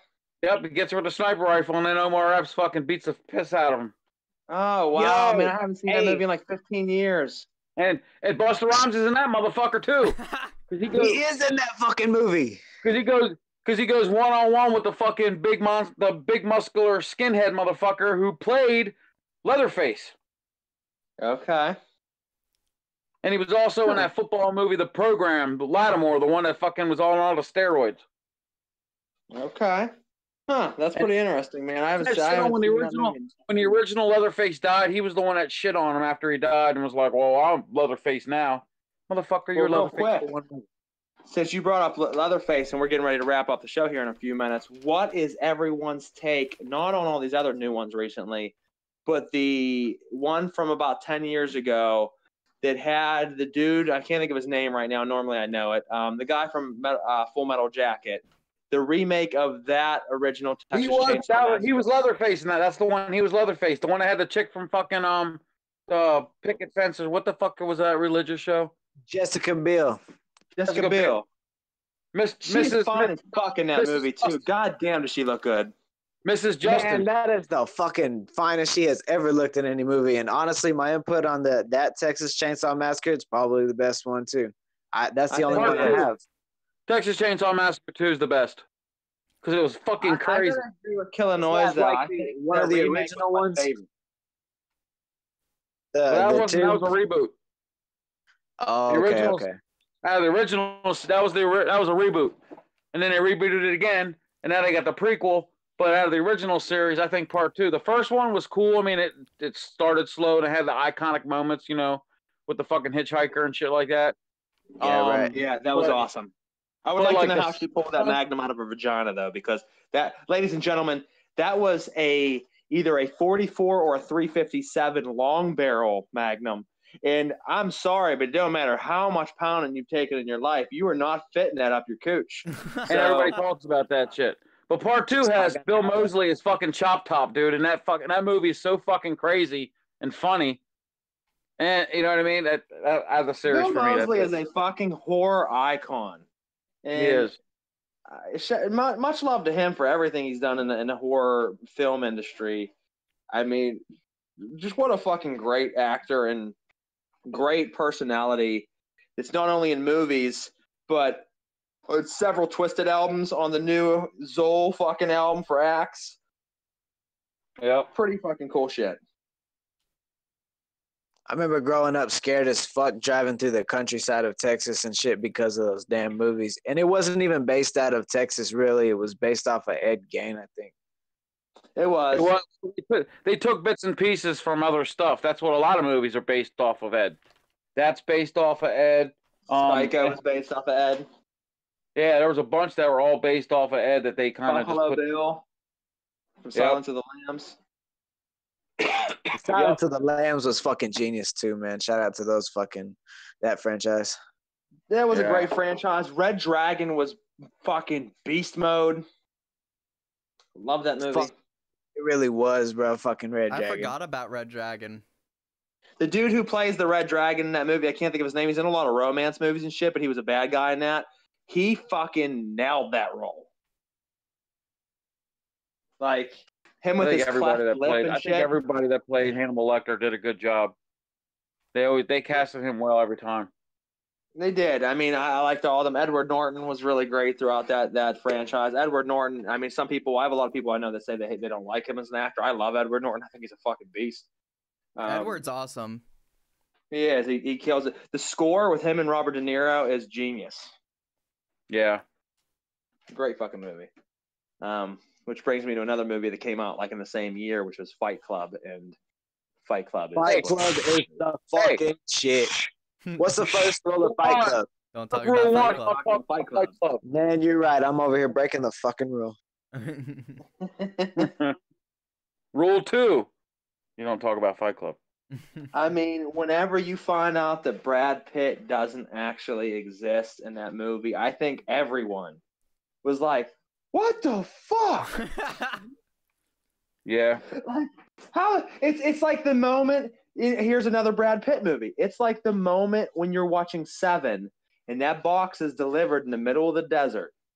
And he's like, we have a delivery we were told to bring to you. And he's like, what's in the fucking box? No, what's in the box? No. I don't know if you guys have seen Seven, but if you have, you know what I'm talking about. That's a running gag in my house. Every time we have a box, I always look at Meg and I go, what's in the box? What's in the fucking box? That's like a running gag. That's where that fucking meme came from, right? Like, what's in the fucking box? Yeah, because if you haven't seen it at the movie, I don't want to ruin it for you. You definitely should watch it. But he gets delivered a box in the middle of the fucking like nowhere in this wasteland where they're looking for a body, and like a parcel service delivers him a box and gets it out, and he sees he's like, I'm supposed to deliver you this box, and right then he knows that something's very fucking wrong, and I won't tell you what. But there's his wife's head. It's his wife's head. Fuck you. I'll be the guy. His wife's head. It's the detective's wife's head. So they literally, the serial killer kills his fucking wife before he turns himself in. Tells them where a body is for them to go out and find a body. And then at the same time, at the same date and time, had a fucking box delivered with the dudes. It's genius. It made him wrath. This is one of the best movies ever made. It made him wrath because Seven was the 7 deadly sins, and then he was killing everybody based off the 7 deadly sins.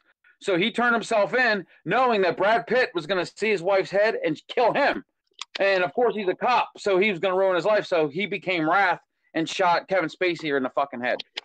He did. He did. So for those of you all listening right now, spoiler alert. I seen a Yeah, skit Seven's a on great Rooster movie. Teeth called Spoiler Alert, and so 7 years ago that movie was ruined for me, so fuck if I care anymore. Yeah. If you haven't watched How it, then what the fuck is wrong with you? How is if you it haven't seen spelled? Seven. The movie Seven. SVE. No, wait, it's SE7EN, I think. And there's a 7 in it. Like almost like your name has a 1, it has a 7. It's Oh, where it's all the V spelled. is, right? Yeah, it's Yeah. spelled retarded like my name. It's got Kevin Spacey, it's got Brad Pitt, it's got Morgan Freeman. I'm Yep. gonna watch it though, cause I fuck with Brad Pitt. It's got Kevin Spacey before he was a pedophile. Yeah, before he And molested children, he was in that movie. Yeah. Morgan Freeman doing the Morgan Freeman voice. Well, there's something about Brad that, you know, he just wasn't going to be able to get over that day. You know what? No, here's the thing. Ghost. You should be able to relate to this because we were talking about this earlier. There's no age restriction on when you can start to make a big buzz for yourself. Ghost, you should relate to Morgan Freeman because Morgan Freeman was like 50 whenever he fucking started getting big.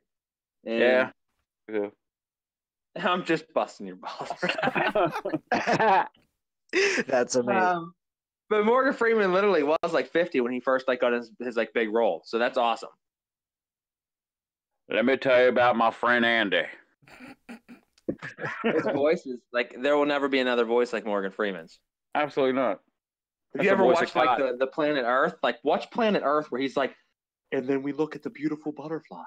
He's like, it spreads its wings. But the way he does it, like and talks, it's phenomenal. You're like, this guy is the guy meant to talk about Earth. There was there's an animation from it, but it's off some Let's Player from like years ago named Scene Anners.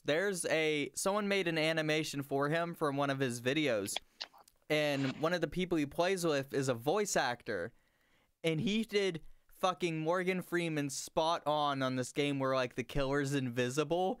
And you have to, like, pay attention to footsteps and shit like that and blurs to see where the killers are. And the fucking killer is a voice actor, and he did Morgan Freeman, and he just fucked with them. It was so good. Like, he wasn't even by them, but it showed from his point of view. He was, like, crawling on the ceiling, and he was watching them. And to fuck with them, because they don't know where he is because he's invisible, he just goes, I can smell you.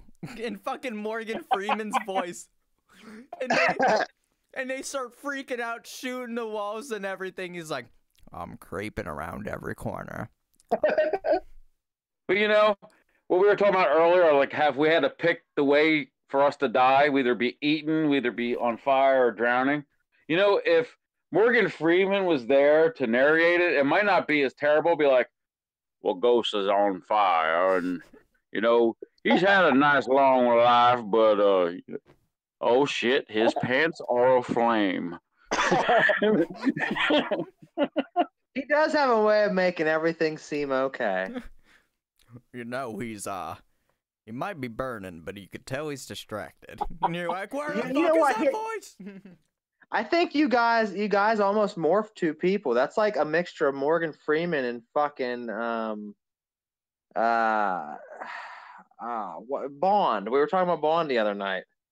My name is Sean Connery. Oh, yeah, Sean Connery. Ladies and gentlemen, I'm Sean Connery. Can That you imagine hippo, how to talk? Is that like a gimmick that he made up? Like, do we know? Is that a gimmick he made up, or is that legit? He talks like that. That's the way he talks. Look at the movie The Rock, and everything else he's been in. I know, but like what the fuck happened to you as a child? Sean Connery, you suck. Sean Connery has too much swagger. No, Sean Connery is actually a beast. Much love to Sean Connery. I'm just fucking with you, bro. You don't suck. If you're listening right now, which I know you're not, never forget the league. Welcome, Highlander. There can only be one. But I mean, legitly though, it is funny. Like I'm gonna start talking like that to people. I'm like, ladies and gentlemen, I'm Skippy Ickum, and oh God, Elvis, you're back. I'm like, this next song is Thank you very much. Skippy Ickum. It's happening. It's official. That's crazy. Thank you very much. Have y'all seen Morgan Freeman's fucking eyebrows in Dreamcatcher? Yeah. I can't picture him off the top of my head, but I have seen it. Man, those fucking eyebrows are out of there, bro. I shaved my eyebrows off one time. When he's a villain, because he gets all uppity and fucking loud, like, shoot this motherfucker. It's like, yeah. Yeah, can you imagine him partying, like him legitly being drunk and like all fucked up and zooted out? You don't know who the fuck I am? I'm Morgan fucking Freeman, bitch. No, we're Sean Connery, not Morgan Freeman. Oh, I don't even know That anymore. works too. No, okay. Listen, Brutal Business's mission. We're gonna get Sean Connery and Morgan Freeman in the same room. We're getting them drunk. Sean Connery would never fucking speak to us, let alone look at us.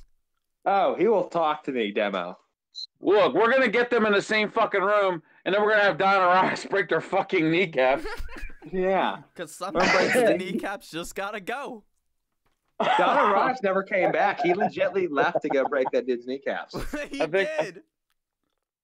You literally, that was the last thing you said. You're like, Dawn, Killa No1ze, can you go break his kneecaps? And then next thing you know, click, he's gone. Shout out to Donna Rice. Yeah.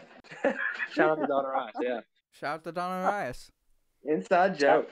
All right, kneecaps gotta fucking go. So any last words from you guys before we finish this out for the night? I kept it going a little extra than normal because the first 25 minutes we had no fucking sound.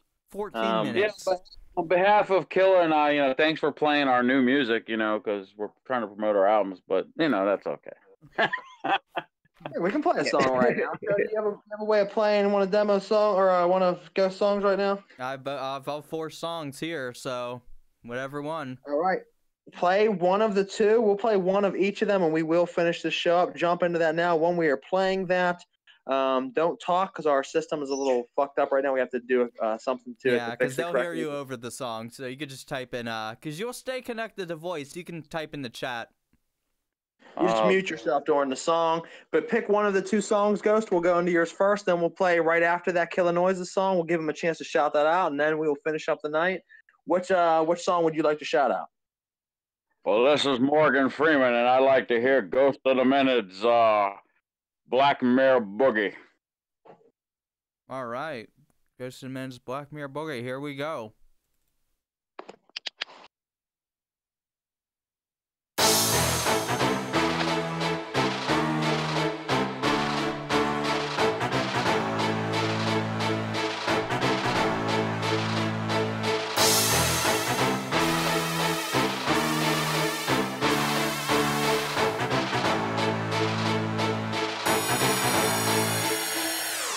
Continuing the rituals of ancient Babylonia, witchcraft and voodoo, black magic is controlling us. Reciting incantations on the mic from this podium. Balls are like a hex, giving it challengers pneumonia. Coming with the pagan flow, I let it take control.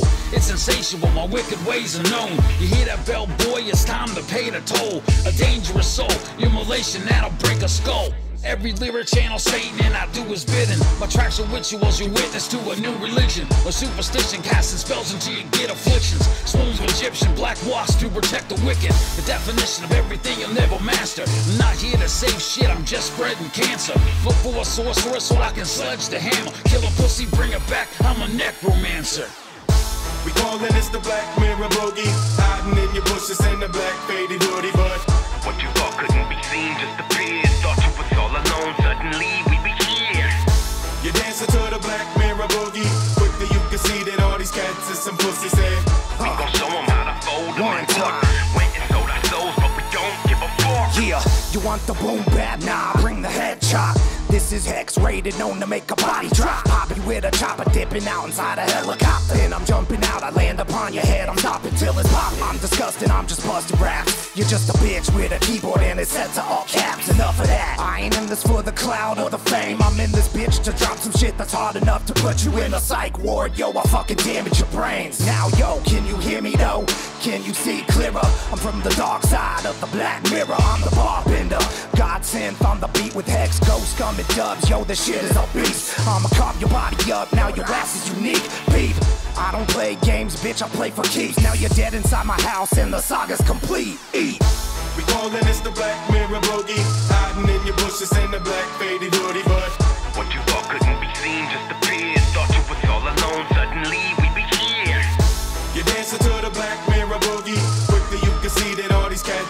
pussy said. We gon' show them how to fold them and fuck. Went and sold our souls, but we don't give a fuck. They call me scum, I use the power of the dark side. Inflict abuse on all of yous inside of a park ride. A cargo van with stolen plates and all the windows. While painted over, you see nothing peeping in those. Motherfucker, from the outside you hear nothing. It's soundproof and screaming proof during the snuffing. They're stuffing objects up their holes like Inquisition, making them look disgusting while adjusting their position. On my dissection table, able to inflict pain. It's worse than giving birth to triplets, blame my sick brain. And blame my motherfucking blade that is serrated, leaving gaping holes in the skin of those that have penetrated and mutilated as this ritual I'm performing. In the name of evil must commence without a warning. An ancient book is in my hands as I'm reciting spells from the demon voice to put an end to my victims fighting. We callin' this the Black Mirror bogey, hiding in your bushes in the black faded hoodie, but what you thought couldn't be seen just appeared. Thought you was all alone, suddenly we be here. you're dancing to the Black Mirror boogie. Quickly you can see that all these cats is some pussy said. We gon' show them how to fold them and fuck. Went and sold our souls, but we don't give a fuck.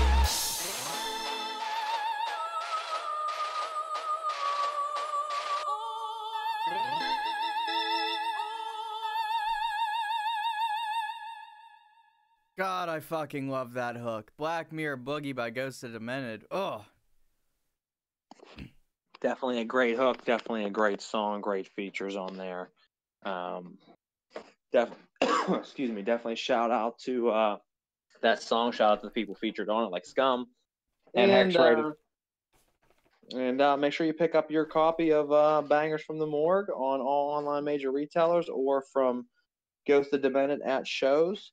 Real quick, something I didn't get to mention earlier, and I wanted to because it was important, I think, is Ghost normally has the lovely Bella Miamore and Lily Sapphire on stage dancing. And recently, Lily Sapphire has released a brand new shoot that she did with Miss Red. It is phenomenal. You need to go check that out for Halloween. Bella does have a shoot coming up that I'll be doing for her coming up at the end of the month. So new material for her coming out. And then they also had Painless in Denial the other night for the first time on stage, and she did a great job. She has another shoot coming up with me as well. So all three of the ladies, much love to them. All three beautiful, all three putting out a lot of great material and has a lot of great material to come. So shout out to them. As we said, make sure you buy the album Bangers from the Morgue from Ghost Demented on all online major retailers. Spread it around. Support underground hip-hop. And you can also get physical copies. Besides at shows, you can also get physical copies at my website, www.ghostdemented.com. Very important. You can pick up physicals if you're someone who likes to have it for your collection, as I am. Make sure you pick up the physical CD as well off of his website. Anything else you'd like to say for the last little bit tonight, Chris? And then we're going to jump into Killa No1ze's song and finish it out. Anything you'd like to say at the end, or any shout-outs you'd like to give? I mean, I pretty much said it all. Like I said, website. My album's on all online retailers. You can get it on. You can listen to it on Spotify. You can get it on Amazon, iTunes, all that. So yeah. So everybody that has gotten it already, I thank you. Thank you for your support. You know, without you guys supporting us, there would be no us. So yeah. Absolutely. I don't know if anyone's noticed for the past 45 minutes on camera, like while you guys are bullshitting too, I've just been eating fucking like I ate half a bag of jerky. Yeah, I watched that while my song was playing. You were just bobbing your head eating fucking jerky. I've been eating for like past 45 minutes. It's a huge ass bag. That's all right. That'll happen. Well, listen, Chris, or AKA Ghost Demented, we appreciate you being on the show this evening. It was nice having you. We will have you back again, certainly. We'll play more of your music. We were just having such a good time, you know, shooting the shit tonight that we didn't get as deep as I wanted to into the music, but that's okay. It's about learning about the artists and getting to know them. But much love to you. Pick up the new album, and now we're going to jump over to the opposite side and Killa No1ze. Pick one of the two songs you sent, give it a shout out, and shout out anybody else you'd like to for the night, and then we're going to play this song, and then we are finished up. Okay, first and foremost, I would like to give a shout out to Ghost Demented for being on the show with us as well. Shout out to Don Orius. It was my first time getting to speak with Don. I've only had him on Facebook as friends, so that was really cool. Shout out to Skippy, Ickum, Demo Demon, and everybody else, the rest of Brutal Business Entertainment. I love you guys, and I consider you guys family. I'll ride for y'all to the end. And as for the song tonight, I think I want to give them. Let's give them Same Song, Demo. All right. Much love to you, homie. We appreciate having you on the show. Shout out to all the fans tonight. We're going to play this, and then we're wrapping it up for the night. We'll catch you again in 2 weeks on the 27th, 9 p.m. Eastern Standard Time. We'll see you then. Anytime, brother. You have a good night. And shout out to everybody watching. Good night, too. Much love. Much love. Same Song by Killa No1ze, Depressed and Designer. Find it on YouTube, find it on SoundCloud. Let's go.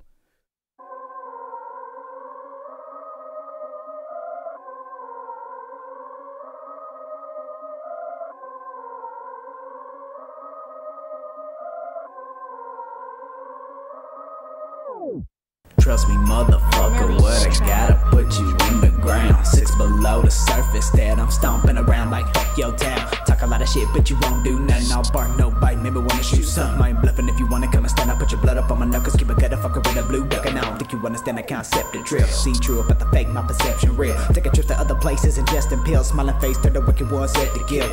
Pistol on cock if you ready or not. Holla points in a bit, the body gon' drop. No, I keep it moving to the point of no return, and I will never let it stop until I got it on lock. Then I just might must hit him with a tight stuff. Killer sipping venomous rhythm to get his eyes shut. Sicker than a virus inside of someone is dying. Maniacal type of terror when I slide in like an ice plug. Life is laid out like a Stephen King movie. Visions of wickedness did something to me. Fuck boy, you hate me, but will you come shoot me? Me killer, a monster and spit like a loogie. Everything I do is always brand new. I'm on the premise of reality. I walk a real road. I'm a real person inside. All day long, I can hear the same song just playing in my head. I'm probably close to going overboard. Don't push me off that ledge. I see the Reaper coming, draped in black, his eyes are red. And all I know is that he told me do exactly as he says. Bitch, I'm back that action, ho. Pull up on the block, I ain't blasting at foes. Get up at the car, get the stab in the hoe. 4, 5 taking souls, hear a clap at the door. Don't know me, don't try to play me on some stupid shit. Constantly battle my demons and losing. They choose to be stupid, I take you to Lucifer. Trust me, he cool with the loose, and the crucifix 6 is embedded inside of my head. Creep in the night, laying under your bed. Wait until you sleep, doing voodoo instead. If you play my shit backwards, you're waking the dead. Fuck boy, you on one, they gonna put you in the dirt. 10 o'clock news, another bitch got murked. Put his hand behind the back, I feet tied up with a shirt. Say I really gotta go on, but he had to come at first. Definition need attention for the haters when I split him with a pistol to the tip. I'ma hit him really quick. The envision a wicked villain, a killer been on a mission with his lyrics and precision. To sticking to what I live in, little homie don't play, get laid in the grave. Empty at a clip, he remain in the stain. Young K to the nasty and a paving the way. Highway to hell, but you never change in my life.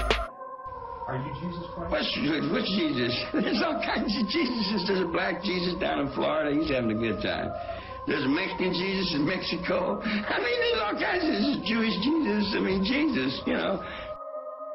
All day long, I can hear the same song just playing in my head. I'm probably close to going overboard. Don't push me off that ledge. I see the Reaper coming, draped in black, his eyes are red. And all I know is that he told me do exactly as he says.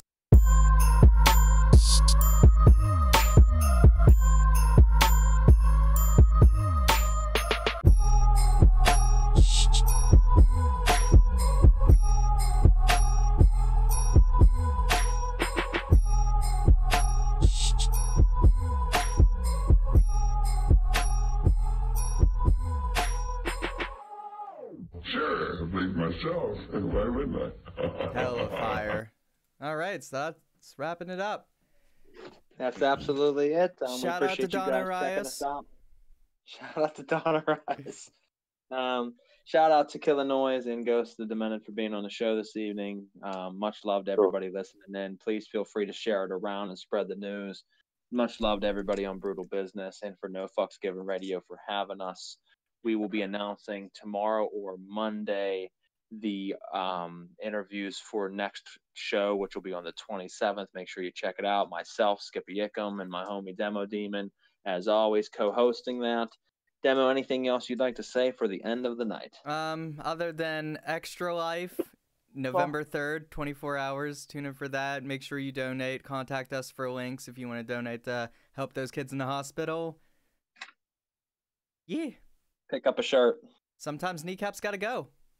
Sometimes kneecaps got to go. That's how we're going to finish it.